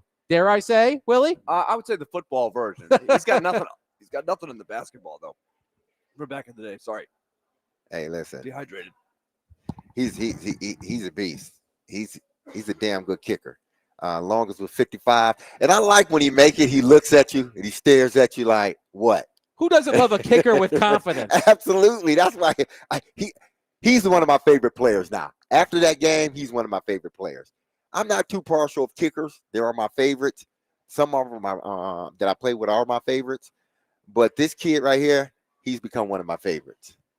So the question is, where does Tennessee go from here? Really, They're playing for a bowl game right now. Right. That's it. The only thing the Vols really have to play for now, other than a bowl game, is to play spoiler for Vanderbilt Potentially. in the final home game of the season for the Vols. Vanderbilt will visit Neyland Stadium at the end of the month. So assuming Vanderbilt takes care of business against Auburn and Kentucky, right? And goes into the game 9-2 at Neyland Stadium. That's what Tennessee's, that's what's really left for Tennessee during the regular season. But here's a question I have for the both of you.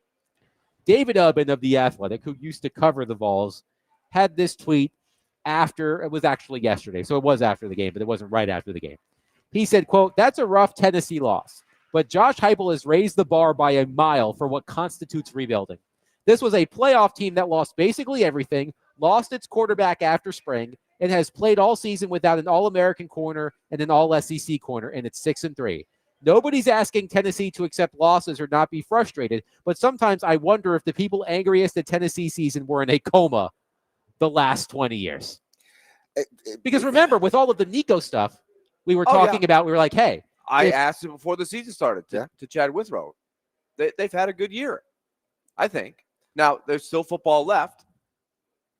But the CFP is out of reach, most likely. But once Nico left, did you think this was a playoff team? Like, it's interesting how this thing goes, right? Well, we thought their defense was going to be a lot better, too, which would keep them into games. Right. And they haven't been. And Aguilar, you thought was a lot better than you thought he would be. But then he has shown a little bit of what the rap on him was, turning the ball over. So they're about what we thought they might be before the season started, right? Listen, I'm not making no excuse, man. Listen, I'm not making no excuse for UT. Regardless of what we thought they were going to be at the beginning of the season because of the last-minute transfer of their quarterback, Nico, and then they end up swapping quarterbacks with, UCLA. UT get Aguilar, and they got the better of the deal if you're talking about the play and the numbers, because Nico he didn't look well the first 4 or 5 games, and then he started to look better once they fired their coach. But I'm not going to let UT off the hook. I'm just not. They're a good team. Where they were supposed to be good, I know they have injuries. Where they were supposed to be good, they were not defensively. The offense is going to score points no matter what. We knew that. And if you thought they weren't going to score points, you don't know your team and you don't know college football. This team can score 25 points in their sleep. 25 points in their sleep. With his offense, they can score 25 points in their sleep. So you knew they were going to at least be able to score toe-to-toe with somebody, but they thought their defense was going to be better. And they just hadn't. Again, I know it's injury, but you are UT. You recruit 5-star guys. Why you don't have anybody that can back those guys up that's ready to go? They get turnovers. But isn't that the reality of the league? You were asking about. I get that. That's the reality. But I understand why UT is where, in a sense, because of the injuries. I'm just not letting them off the hook that easy because I still think they have a team that should still be in the running for a college football playoff spot. And they're not right now. But isn't that the reality of the SEC? A 16-team SEC that brought in Texas and Oklahoma by choice, that every year there's going to be idealism and realism. Mm-hmm. Hey, I think we could be a playoff team. I don't think Tennessee even thought. I thought this year was probably gravy for Tennessee. I think a lot of Tennessee fans on the first day of the season would have said, yeah, I think 6-3, 9-3, 8-4. After what happened with Nico, it was kind of a mess. But then all of a sudden, they're in the playoff race. And now it's like, we can make the playoffs. And then you fall short. But that's the reality for a lot of these teams. And that's why 4 coaches have been fired in the middle of the season.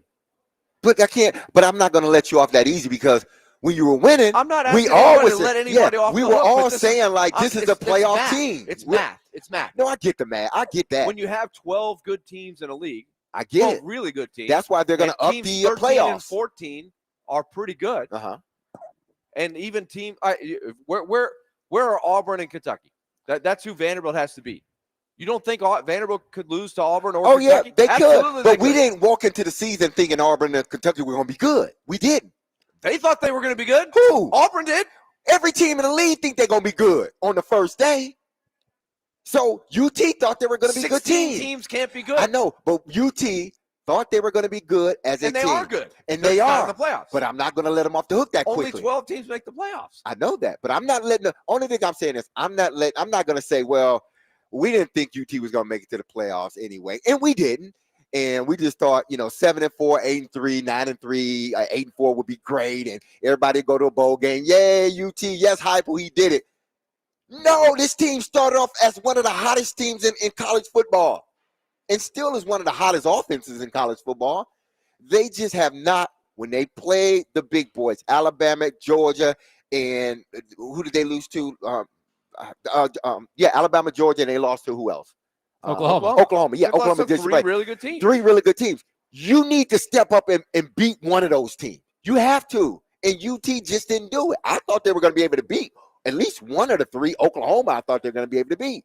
And they didn't. So I am not going to sit here and say, oh, they had a good season. Good job, UT. Good job. No, right. But you were in the running. But that's my point. Is there about 10 teams in the league that are saying that same thing? You got to be able to win these games. Yeah. Somebody's going to lose the game.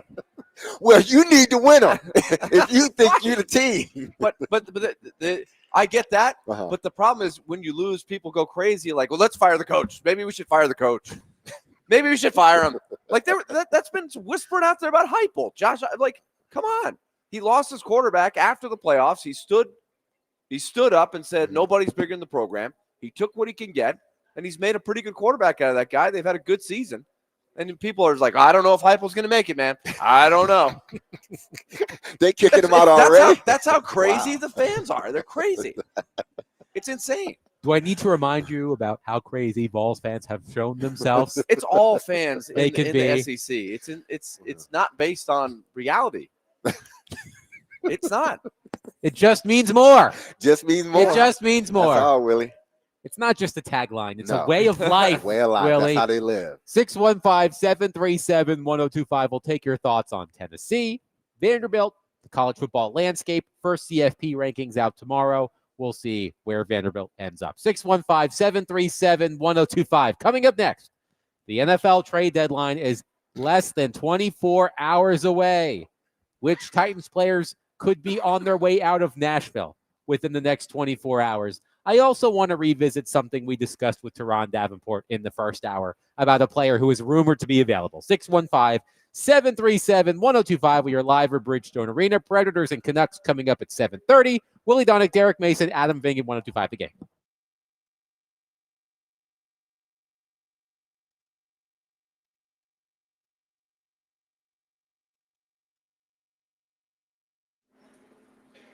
All right, let's talk about Loan Pronto. Remember, they've got the rate reduction home loan program. Streamlined, low-cost way to slash your house payments by hundreds of dollars a month.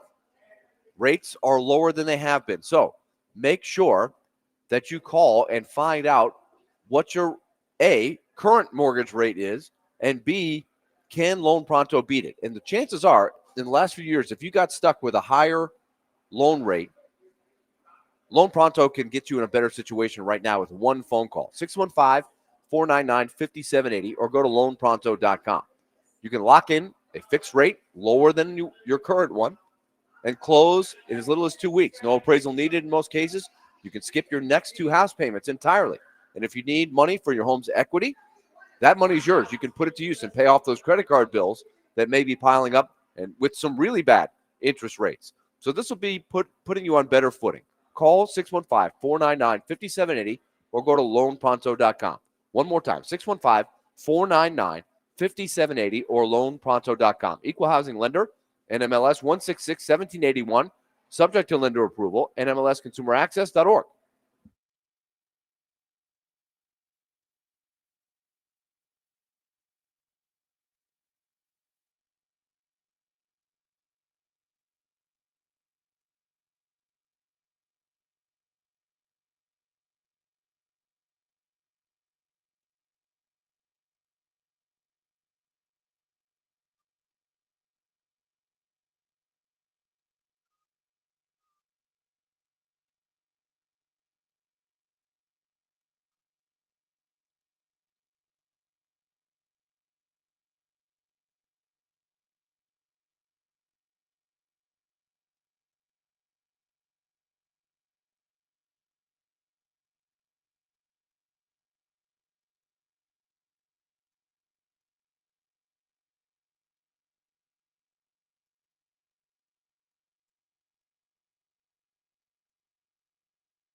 D. Mace, Vingen, and Donick, 102.5. The Game. Willie Donick, Derek Mason, Adam Vingen, and David Janes here with you. We are live at Bridgestone Arena. Predators versus Canucks. Puck drop at 7:30. Pregame at 6:30. Note that later start time. Puck drop at 7:30. Pregame at 6:30. Right here on 102.5. The Game. Before we get into our next topic, Willie, one texter on our text line, driven by WilsonCountyHunting.com, responding to our previous conversation about SEC fans. Willie, fan isn't short for rational. Right. Yes, absolutely. I feel like we're getting further away from rational, though, and not. I think we are so Trying to far removed from yeah. rational. We are clear past rational. Exactly. We are clear past rational.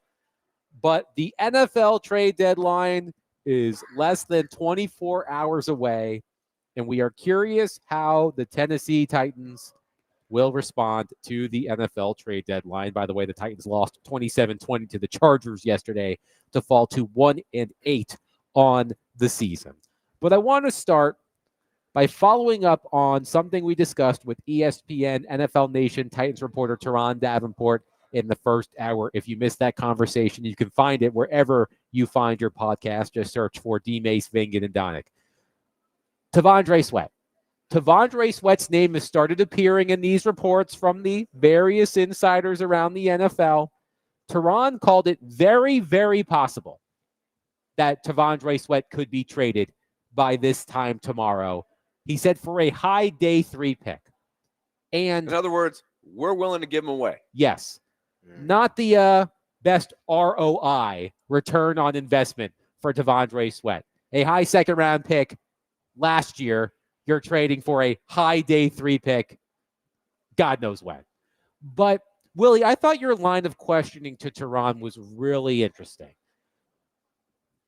It's not unusual for teams when they make changes to the front office for the new GMs to want to tear off any sort of connection to the previous regime. And T'Vondre Sweat was a Rand Carthon guy. Jarvis Brownlee was a Rand Carthon guy. But to me, without knowing everything that's going on behind the Roger scenes, McCreary was from the John Robinson. that is true as well. Not knowing everything going on behind the scenes, Teron would know this. He's around the team every day. Teron has intimated that the current regime of the Titans is not a fan of T'Vondre Sweat. But is it worth giving up on a player you just drafted within the top 40 of the draft for a high day 3 pick just because he may not be a culture fit? Like it's confusing to me. I know that T'Vondre Sweat hasn't been on the field much this year, dealt with a lot of injuries in training camp. I will be honest, T'Vondre Sweat exceeded my expectations last season. I had incredibly low expectations for T'Vondre Sweat entering last season. I wasn't sure how much he was going to play. I wasn't sure how effective he was going to be when he played. He appeared in, I believe, 16 of 17. Actually, I believe he appeared in every game. I think he started 16 of 17 games, but appeared in every game, played roughly 2/3 of the defensive snaps, was effective at stopping the run. So I thought those concerns that we heard about T'Vondre Sweat entering his rookie season, his weight or his attitude, I thought those were cleared, but I guess not. But, are the Titans in the business of giving up on young players so quickly for, a really bad return on investment? It's hard to know what's going on internally with some of these guys. And it's very clear that something is going on. You just wouldn't do this if there were not an issue. If everything was going great. Right. So there's clearly an issue. It's very disappointing to hear this, though, because you are spinning your wheels. You're taking less. You're giving away pennies on the dollar, and you're so desperate to have players. So I'm sure Teron probably knows more than he is able to say or report, shall we say, or suspects he knows more than he's able to report. which is what a professional reporter should do. But the feeling is that I'm getting from the vibe I'm getting for Adam Schefter to be putting this out, or Diana Rossini to be putting this out, it's like they're telegraphing. You want T'Vondre Sweat? You can have him. So they're looking to trade T'Vondre Sweat, and he's a second-year player. Teams do not look to trade second-year players who were second-round picks who had encouraging rookie years. It's not like he's been a bust. Now, this year has been good for him. It has been good average. At all, He's been below average. But there have been 3 separate physical issues. Yeah. Right? Yeah. Which would explain why he struggled on the surface. Yeah. But clearly there's something more than that. Yeah, because listen, you can deal with the things not being there, the stats not being there, or sort of the production, because you look at, he didn't practice much, if at all, during 2 days, didn't play in the preseason. He gets hurt, has to deal with ankle injury.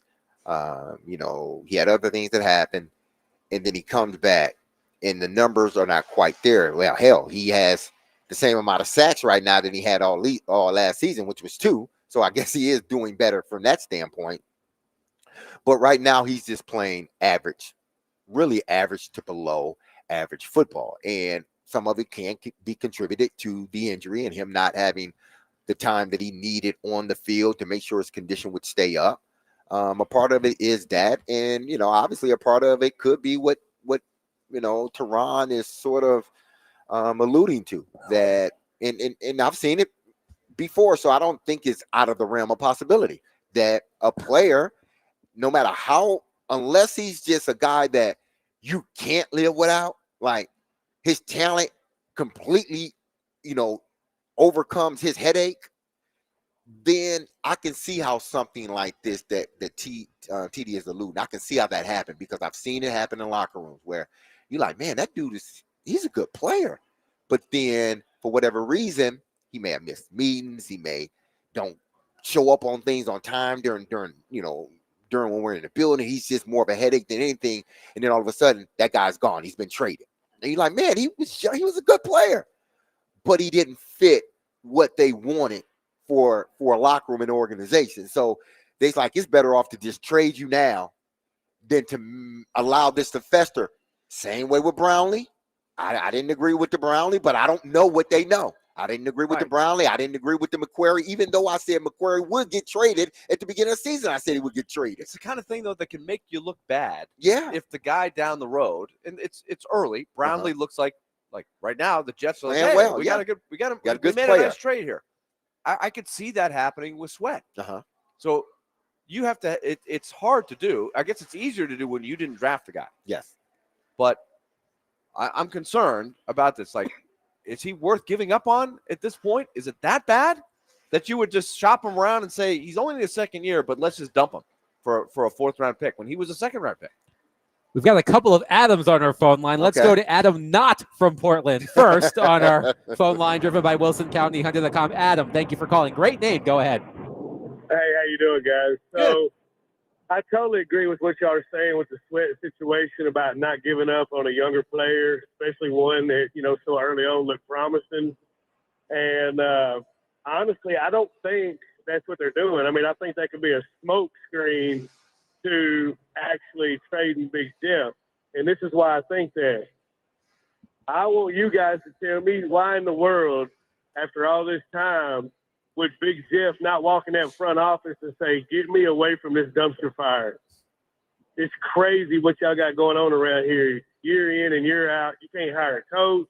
You can't hire a GM. And he is a one-of-one player who, after this amount of time, how could he not want out of here? Thank you for the call, Adam. That's kind of the angle I'm looking at it, And Jerry Jones, being that the Cowboys have been linked to that conversation several times, he's the exact owner that will overpay to bring in a big name. So essentially it works for both sides. Yeah, thank you, Adam. Thank you for the call, Alan. Adam, excuse me. Yes. One, let me address quickly Jeffrey Simmons and why he will not demand all these things. Jeff, that's not what he's going to do. He's just not going to. He may, relate to his agent, hey, man, I'm not happy. I don't see this team going anywhere. Maybe it's time for me to get out of here. What do you think? Possibly facilitate it.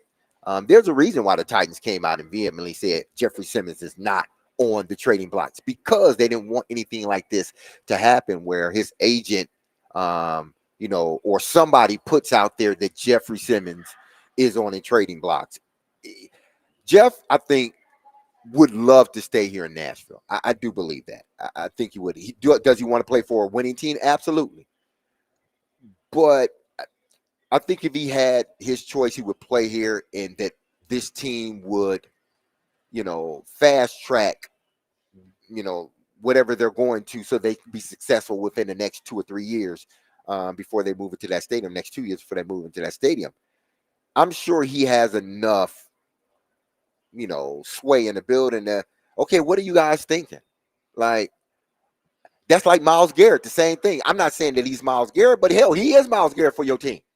So when he walks into the office, like Myles Garrett said, I don't want to be, but what are y'all going to do? Like, how are y'all going to fix this team? Now, Myles got his money and he's fine.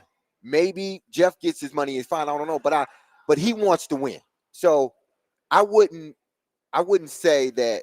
I don't think he would go up to the office and say, trade me, but I think he would go up to the office and say, hey, listen, I want to be here. What are we doing? May I read to you guys the most Jerry Jones headline I think I've ever read from around the NFL on NFL.com. Jerry Jones hints Cowboys have made trade ahead of Tuesday's deadline, declines to give details. He did an interview with Stephen A. Smith on SiriusXM. It could be Jeffrey. Where he hinted he made a trade, but said, I'm going to wait and let you read about that when we send the papers in tomorrow. So maybe it is Jeffrey Simmons. Who knows? Mike Berganzi has a meeting has tomorrow. a news conference tomorrow morning. Ah. So, Adam, keep your fingers crossed, I guess. Yes. Although there have been multiple reports that it's doubtful that Jeffrey Simmons is traded, although we all agree on. Well, I know, Willie, where are you on it, Derek? Willie and I are very much on team trade Simmons. Are you on team trade Simmons too? I know why y'all want to trade him, but I can't do it. I'm on team keep Jeffrey Simmons. Let him go into that new building. Let him retire a Titan. Just let one guy do it, okay? Just let one guy start and finish his career here. Okay. And I'm talking about a prime guy. I'm not talking about a guy to get drafted and he's a special, even though special teams is great, all that stuff. We're not talking Mason Kinsey here. Yeah, we're talking Jeffrey Simmons. Jeffrey Simmons. Let him retire here. Yes. Let's go to Adam from Portland on our phone line. All the Adams, driven by WilsonCountyHunter.com. Adam, go ahead. What up, Adam, man? Hey, yeah, I'm also on get rid of Simmons, but not why I called you. So I look at the T'Vondre Sweat situation, and it makes me want to puke because you think how Amy's an idiot. Like, if you go watch Carly Ursay, and I say that with respect, like, not as a lady, like, as an owner of my team that I invest in, she's an idiot. Like, she's not her dad. Carly Ursay's crushing it. She cares. Amy's nowhere to be found. She hires some dude that she just likes to have fall guys all around him. Nobody takes ownership for this. We're not going to know what's going on with T'Vondre Sweat. Like, the same way we don't know what went on with Brownlee. Like, this is just watching our franchise just crumble apart like this. It's a joke, dude. We're a joke now, and it's all her fault. So I think we have the dumbest owner ever. She hired the dumbest coach ever, and Chad Brinker's maybe as bad as all of them. And that's where I'm at with my team. Wow. Other than that, Mrs. Lincoln, how is the play? Thank you for calling, Adam. And this is what happens in sports. Something that sort of the new it thing, and now everybody needs to be like that person. Ursay just didn't start doing this. She's been doing this for some years now, so it's just not, all of a sudden now she's doing it, the team's good. This team has been building for the last couple of years. I don't know why, but Indianapolis has always been the team that has never really truly, except that 1 year with luck, never really truly like just bottomed out. But that was because Peyton Manning was injured, right? Absolutely. And Peyton Manning was hurt. They couldn't play him. So they was suck for luck. That's basically what it was. And they got him. But it's not like she got on the sidelines and all of a sudden this horrible team became good. This team had players they were building up. They needed a quarterback. They thought they drafted a quarterback. It's not working out. So what do? They go out and they sign the journeyman, a young journeyman that showed that, okay, he has some game and he's playing well right now. He's playing really well. That doesn't mean that it's because of Irsay that he's playing well or that this team is doing well. It's because they've built this team up for the last 3. Look at their start. We talked about this before they play Indianapolis. Right. Their key players are all what? Draft picks, all of them. And they're young. Yep. And they're signing them to second contract. That's why this team is good. And a lot of that had to do with all of them. Her father, her, whoever was involved. It wasn't just her. So Amy's not that person. She's not going to sit on the sideline with a headset, okay? Forget it, Titan fans. She's not. But she's made some bad decisions during the season that I'm not blaming her, and I'm not saying she shouldn't have fired John Robinson or anything, but maybe firing him in the season was the bad thing to do. I don't know. Or because nothing good came out of it, or firing, Mike Vrabel. Was it probably the best thing to do? I don't know, but nothing good came after Mike Vrabel. They've been losing. So Amy's not going to be the owner that everybody wants her to be. Let's realize that right now. But what I know she has done is, I know what this franchise was, and I'm not talking about winning and losing. I know what this franchise was. I know what that building was as far as things for players, former players, all that other stuff. It is much better now, much better. They need to start winning on the field. That's what they need to start doing. And she hasn't made herself look the best with some of these moves that she's made. But I don't want her to be an Irsay and sit down, because that's not what she wants to do. 615-737-1025. We will continue to take your thoughts on the NFL trade deadline, which is less than 24 hours away. 615-737-1025. D. Mace, Vingen, and Donick is presented by Bax Homeworks, which transforms kitchens, bathrooms, and living spaces into places you can't wait to come home to. Get a free estimate now at baxhomeworks.com.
D. Mace, Vingan, and Donick, 102.5 The Game. Derek Mason, Adam Vingan here with you. Willie Donick has left us to prepare for the broadcast tonight on FanDuel Sports Network. Canucks at Predators. Puck drop at 7:30. Pregame at 6:30. Right here on 102.5 The Game. We are discussing the upcoming NFL trade deadline, which is tomorrow. It has been brought to my attention that Titans GM Mike Borgonzi will address reporters at 10 a.m. tomorrow morning. So we'll see what Mike Borgonzi has to say. I'm sure Next Man Up will carry that news conference live tomorrow if they can. I know the rules with the live streaming and all that stuff is, I don't know, whatever. It's not my problem. Let's talk NFL trade deadline here. Mm-hmm. Another name, Derek, who has emerged in reports is Calvin Ridley. Mike Florio of Pro Football Talk reported on Sunday that the Titans are trying to trade Calvin Ridley. He notes Ridley, who last played in Week 6 due to a hamstring injury, is under contract through 2027. His 4-year, $92 million free agent contract predated the arrival of GM Mike Borgonzi. A trade would trigger a cap charge of $11.02 million in 2026. He's due to make $20.24 million next year and $20.74 million in 2027. Now, Teron Davenport, who we had earlier on the program, refuted that report, saying the Titans are, quote, not shopping Calvin Ridley, as some reports are saying, confirmed with multiple team sources. That is not the case. They have, however, received calls about Ridley and other players. This is the semantics of the NFL trade deadline, the NHL trade deadline, the NBA trade deadline. Well, the Titans aren't shopping Calvin Ridley, but they're not telling teams not to call necessarily about Calvin Ridley. We talked about this last week, Derek, as we were playing Titans trade deadline matchmaker. Florio reports the Titans are trying to trade Calvin Ridley. Teron Davenport says the Titans are not shopping Calvin Ridley. They, however, have received calls about Ridley. What would you do with Calvin Ridley? I know why they want the reports, and I'm not saying that the reports are false, but there's a reason why they don't want out there that they are the ones doing the shopping. Because if I'm shopping, if I'm the buyer, I ain't offering you much because you shopping to me. You coming to me and telling me, do you want this? Well, how much you willing to give it to me for? Nah, that's too high. Come on down. You the one that want to get a player away to me. It ain't the other way around. I didn't make the call. So I understand if I'm the Titans why I wouldn't want that out there. I do believe teams are calling them too because they understand where they are, meaning the Titans. But if I was Borgonzi, yeah, I would be looking to trade Calvin Ridley. He hasn't performed up to the level consistently that you want your number one guy to perform at. He's been injured. He's had more of the drops than anything. And there's just been too many times where he has disappeared. And you need him to be one on the field, to be engaged, to make those plays. Why? Because you got a young quarterback. And he just hasn't been the last year and a half what the Titans thought they were getting, I believe. I think he's a number 2. I think he's a really good number 2. But the Titans are asking him to be a number 1.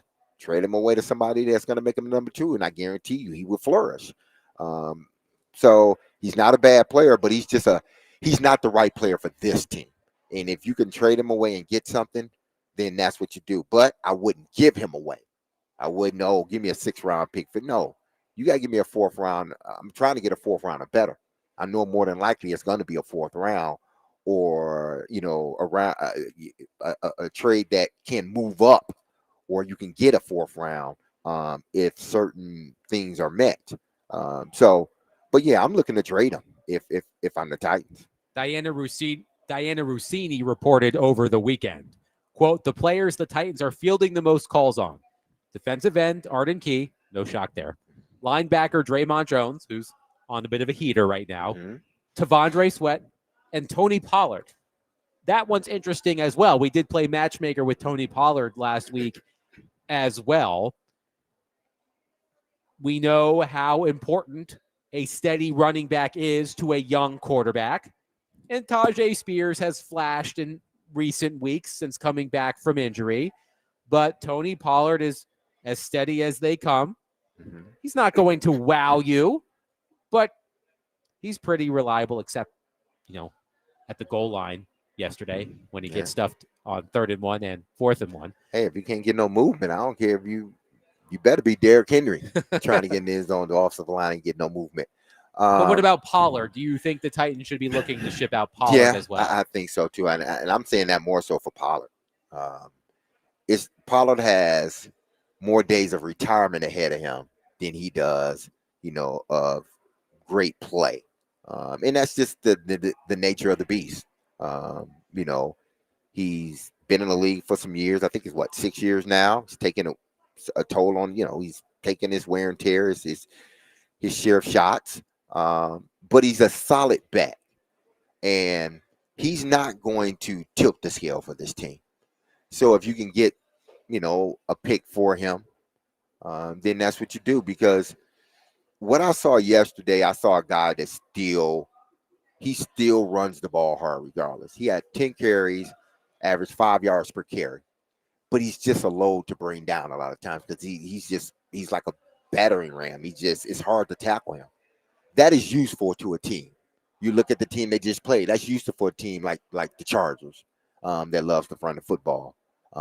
Denver. I don't know what Denver's situation with their backs is, but say Denver, another team. You can go down the list of teams that are in the running for a playoff spot in the AFC that can use a Tony Pollard type of running back. So yeah, if I'm the Titans, he would be another guy that, if teams are calling, okay, what are you willing to offer me for Tony Pollard? Because he's still a good player in this league. David on our text line says, I just don't understand why we keep talking about trading players for picks. We could have 5 first-round picks and not draft a single quality first-round player. We show no history of being able to draft. Why do we think this year is going to be any different simply because we have more picks? David, I understand. You are not alone in thinking that.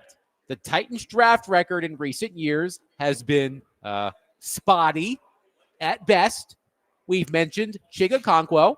Chigakonkwo could be traded by this time tomorrow. Mhm. And if that's the case, the Titans will have 0 players from their 2020, 2021, and 2022 draft classes. 0. Wow. And that's not good.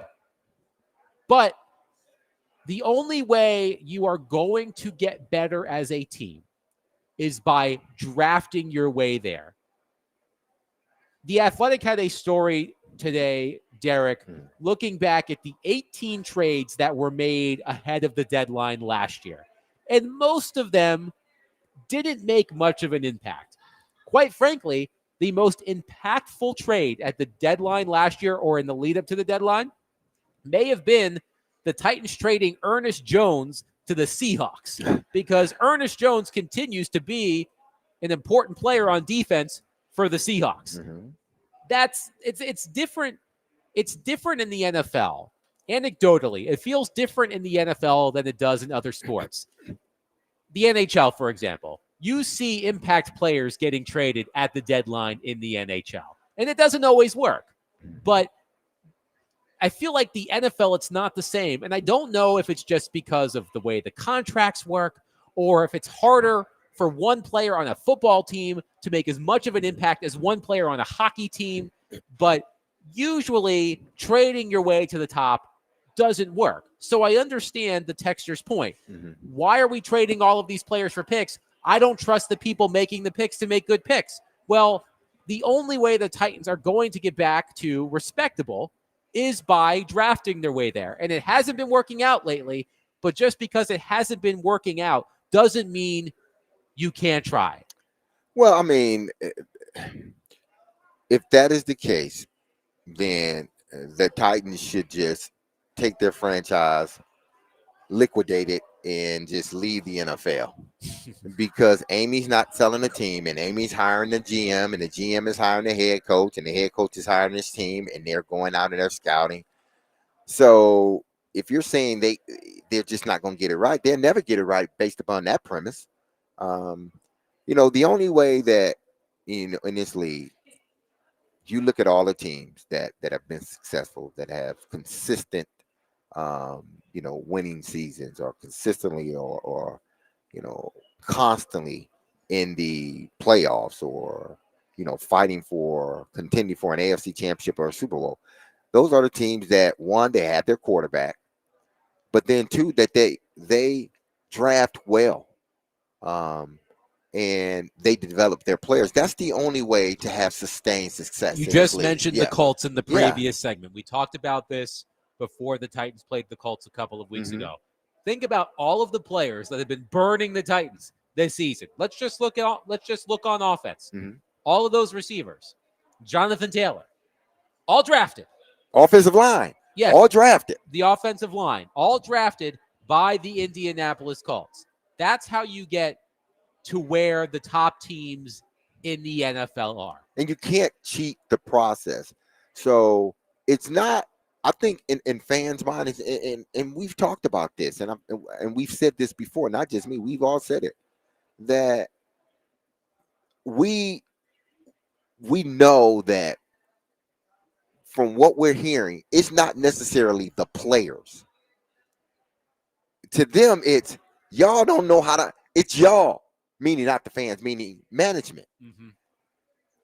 I get it, but if that's the case, nothing's ever going to change. So my thing is, the only way in this league that you're going to have continued success is if you draft.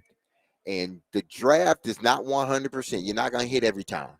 But you need to have guys on your roster that you can, develop and retain. Everybody that you draft and develop, you're not going to keep them. That's just that's the nature of free agency. A guy at receiver, he may get to his last year and figure, I don't want to sign. You don't want to, you don't want to sign me. You don't put him on a franchise tag. Then he has to go to another team. That happens in this league. And even when you franchise tag him, that may be only for that season. He end up going somewhere else. They got to make sure not only are they drafting and develop, that they keep these guys on their roster. And that's been the hardest part for the Titans, is keeping guys that have the opportunity or potential to develop. Look at A.J. Brown. They got rid of him. He was a developing player. Who else? The receiver, Corey Davis. He was a guy that had developed into a damn good number 2. But you let him walk out the building. You didn't sign him. You chose to sign a veteran guy. It didn't work out. Stuff like that. You've had players. You just got to keep them.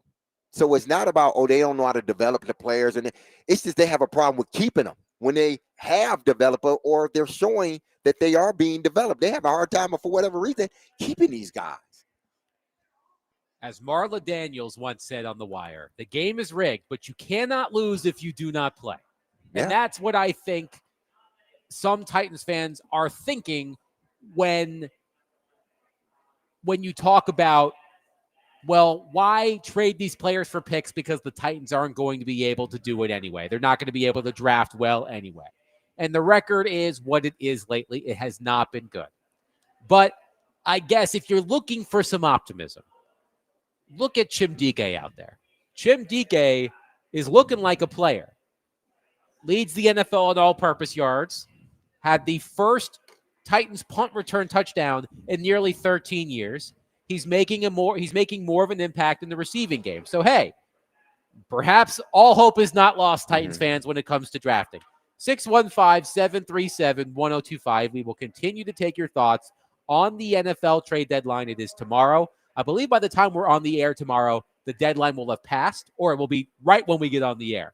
So we will have plenty to react to when it comes to that. 615-737-1025. Coming up next, we wrap up the show. Nashville Predators made it onto Saturday Night Live over the weekend. That was fun. We'll talk about that. We'll laugh about that. 615-737-1025. We are broadcasting from the Busy Bee Plumbing, Heating, and Air Conditioning Game Nashville Studios, home of the $99 yearly Beehive membership, where the buzz is always about great service.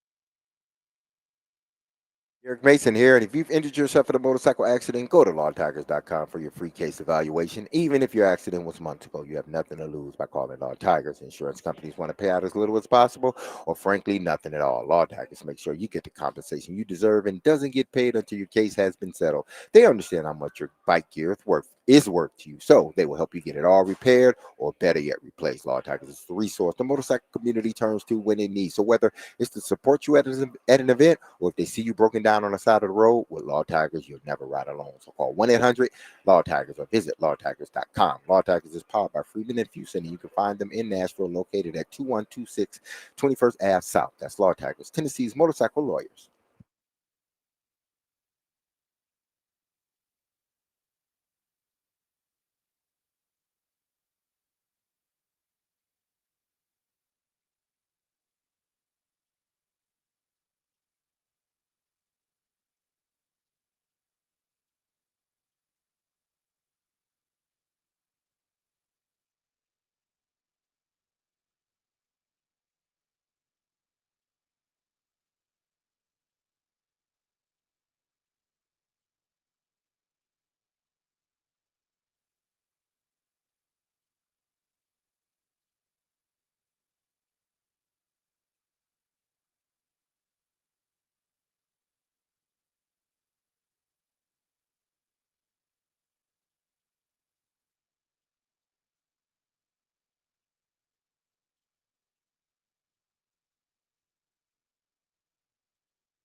The NHL is proud of the charity work we do in our communities. That's right. I may be a king on the ice, but I'm also a king in the community. And I'm a ranger in my community. And I'm a predator in my community. When you see this face, just know a predator is in the community. Wait, can we cut? Cut! What's the issue, man? Yeah, I mean, do I have to say that I'm a predator in my community? Why not? You play for the Nashville Predators. Yeah, but I mean, you hear how it sounds, right? Okay, so it's going to be one of those shoots. Diva alert! That was Miles Teller on Saturday Night Live. By the way, the name of the fictitious Predators player he was. What was his name? Chase Kidd. Chase Kidd. Chase Kidd. Chase Kidd. And he plays right wing. He plays right wing for the Nashville Predators. He is a predator in the community. And it reminded me of this summer when some random TikTok content creator saw that the Predators wear Preds in the community shirts when they do work around Nashville. And it's like, does anybody not notice how weird this sounds? And I told them at the time to touch grass. So I suppose I also have to tell the SNL writing staff to touch grass. That's low-hanging fruit, though. And I wouldn't even think I wouldn't make light of that. You know, that just to me, I'm glad Nashville, the team was represented on SNL, but that's low-hanging fruit. That's not even taste. It's really not tasteful to do that. Honestly, I get it, but they could have found something else for the Nashville Predators. You know, if you want to do a skit with the Predators, you got to find something else to do. That's probably true, but I did chuckle when I saw it. And to the Predators' credit, they poked fun at themselves too on social media. The Predators are back in action at 7:30 against the Vancouver Canucks. Pre-game starting at 6:30 with Max Hers at this very desk at Barrel House, and of course right here on 102.5 The Game. The Predators coming off of a win on Saturday against the Calgary Flames. The Predators actually scored more than 2 goals. So congratulations to the Predators. They won 4-2 against the Flames on Saturday. The Predators scored 3 times in the first period. The Flames made it 3-2 in the third period, with Philip Forsberg with an empty net goal to make it 4-2. So the Predators will try to make it 2 in a row tonight against the Canucks before they head out on the road right after the game. The Predators will be in Minnesota tomorrow to take on John Hines and the Wild in St. Paul, Minnesota. But let's get back to your reaction on the NFL trade deadline. 615-737-1025. Keith on our text line reacting to our previous conversation. The staff that made those previous picks are no longer here, so you can't say they'll never get it right. And Borgonzi's picks look good. I mentioned Chim Dike. It's a promising start for Chim Dike. I was glad to see him score on a punt return, so I never have to remember the name Darius Raynaud again, because it had been nearly 13 years. It was December of 2012 when Darius Raynaud, if I'm not mistaken, returned 2 punts for a touchdown in the same game, I believe against the Jags. But now I never have to worry about that because Chim Dike did it yesterday. So I understand where certain Titans fans are coming from, how poorly the team is drafted as of late, but you can't get to where you want to go unless you draft well. Ron on our text line says, why are we trading young players that have the potential to be better and could be a building block for this team? 2, why would we try to change Cam Wart's throwing motion? We definitely don't need a Tebow situation here. We saw what it did to Tebow. Now, I can't recall what happened with Tim Tebow and his throwing mechanics. He had a horrible throwing. His mechanics were horrible. Well, Mike McCoy would know a thing or two about that because Mike McCoy was on the Broncos they did have a coaching successful staff. season. They made the playoffs. Mike McCoy was on that staff. He was the offensive coordinator for Tim Tebow during Absolutely. Tebow Mania. Absolutely. And they won that playoff game against Pittsburgh. Yep, against That's Pittsburgh. correct, yes. Demarius Thomas had the slant to win the game, the touchdown to win the game in overtime, I believe. Yes. Um, But to the texter's point, why are they trading young players who could be building blocks for this organization? and that's what Mentioning people- Devondre That's Sweat. what people are trying to figure out. It obviously it's not about necessarily the play, because Brownlee was a starter. Did he have his, warts? Yeah, he held a lot. Took a lot of penalties. And that's just something that you hope that he would get better at. And this, again, it was only his second year. He's going into his second year. So, but yeah, he has talent, but he didn't fit. At least from what it seemed like, he didn't fit the locker room. So they moved him. McQuarrie was a guy that they didn't see had a future with this team, and his contract was up. So they chose to get something for him because they didn't think they were going to, sign him back to another contract. So if that's the case, then yeah, you might as well get rid of him and try to get something for him. But that doesn't explain, like, you got young talent. They're good players. Are they great players? No. Do they still have their warts? Yes. But for a team that don't have young players, many good young players, you trade away players that show they can be a key part in winning or this organization turning around. But you chose to trade them away. So I would, if I'm a fan, I would be concerned too, and I would be asking those questions too.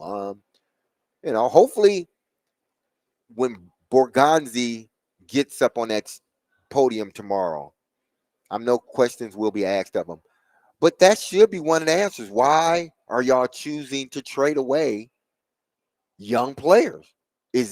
What is it about it? Because these players that y'all got rid of, they've shown they were starters. They were key in what you were doing from a defensive standpoint, but you got rid of them. Why? It can't just be. You got to give more than an explanation they had Brian Callahan give. It has to be more than that. So Easton Freeze of A to Z Sports tweeted, Titans GM Mike Borgonzi will speak to the media at 10 a.m. on Wednesday after the trade deadline has passed. I didn't realize it was that early in the morning. I thought it was in the afternoon. Then Easton Freeze says, full disclosure, we've been asking to speak with Mike Borgonzi for like a month, Brownlee trade, in parentheses. Titans PR began working last week to get us set up with him following the trade deadline because that's a good checkpoint.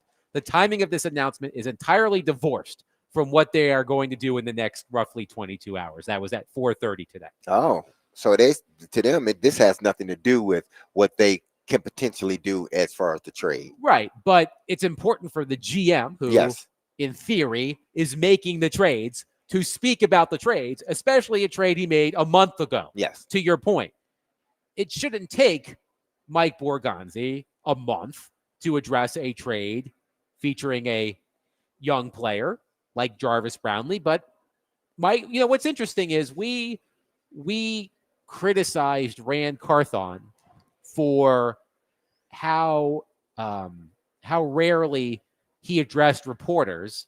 Borgonzi is really doing the same thing. Now, here's the thing. I don't have the context of how often NFL GMs speak to reporters. I know that Jerry Jones talks all the time because he's Jerry Jones. But, we don't have the context like in the NHL, for example. I don't know how many GMs do weekly sit-downs like Barry Trotz does with us, which he will do tomorrow at 5 o'clock. I think we are spoiled by how often we talk to the GM of the local professional team. But we'll see what Mike Borgonzi says. We will probably have plenty to react to tomorrow. Well, actually, let's go here, Derek, as we're wrapping up today's show. How many trades do you think the Titans make tomorrow? Over, under 1.5? Under. You think they just make 1 or 0? I think they make 1. Okay. And if you had to guess which player gets traded tomorrow? Oh, man. If I had I think it would. I want to say Pollard. Okay. Not where I thought you would go with that. I'm leaning. Ridley may be the guy. That's interesting. Let's unpack that for a moment. I'm also leaning under, and I think it will be either Arden Key or Draymond Jones. One of them. Draymond Jones is starting to play a little bit better now. Which may the stonks are rising. You're right about that. But you think it's going to be Pollard? I think it'll be an offensive guy. Okay. I think it'll be Pollard. I think there's going to be a team out there today. They're thinking they're looking at their running back situation, because in the playoffs you got to be able to run the football. You have to. I thought the Chargers would be a fit last week when we did this. I thought the Chargers, and they still may be a fit because he ran well against the Chargers when they ran them. By the way, Joe Alt, season-ending surgery on his high ankle sprain. So the Chargers are down both of their starting tackles, Joe Alt and Rashawn Slater, which is bad news for the Chargers. So Pollard would be the guy that I think they would pull, sort of pull a lever on as far as trading. It's just there's something about having a running back, a consistent, valuable, reliable running back. And Pollard has been reliable. He's been available, and he still runs hard. There's a place for a guy like that on a team that believes they will get into the playoffs. It could be Kansas City. You just never know. You say, well, why Kansas City need him? Because they do. Because they want to win the Super Bowl. Well, they want to make the way Kansas City looked last night versus Buffalo. They want to make sure that don't happen again. They want to make sure that they can run the football, lean on the run if they need to, slow the game down, and not have to lean on Patrick Mahomes all day. He's great, but I know they got backs there. But what's wrong with adding another back to giving up a fifth, sixth round pick, probably like a fifth, to get a back that you know is going to be available for you and still runs hard? We will react to everything the Titans do at the NFL trade deadline tomorrow when we go on the air at 3 o'clock. Mike Borgonzi will address reporters in the morning. We will react to anything interesting that Borgonzi has to say. Trevor Maddich will join us tomorrow. Predators GM Barry Trotz will join us tomorrow. The Predators will be in Minnesota, so we will not have Barry face-to-face, but Barry will join us on the phone tomorrow at 5 o'clock. Predators versus Canucks coming up. Puck drop at 7:30, pregame at 6:30, right here on 102.5 The Game. We will talk to you tomorrow at 3 o'clock. Be love on your people. Have a safe, blessed, and wonderful day. I love you. The team love you. You hear that music? Don't you forget about it, because we will be back tomorrow at the same time, 3 o'clock on 102.5 The Game. Peace.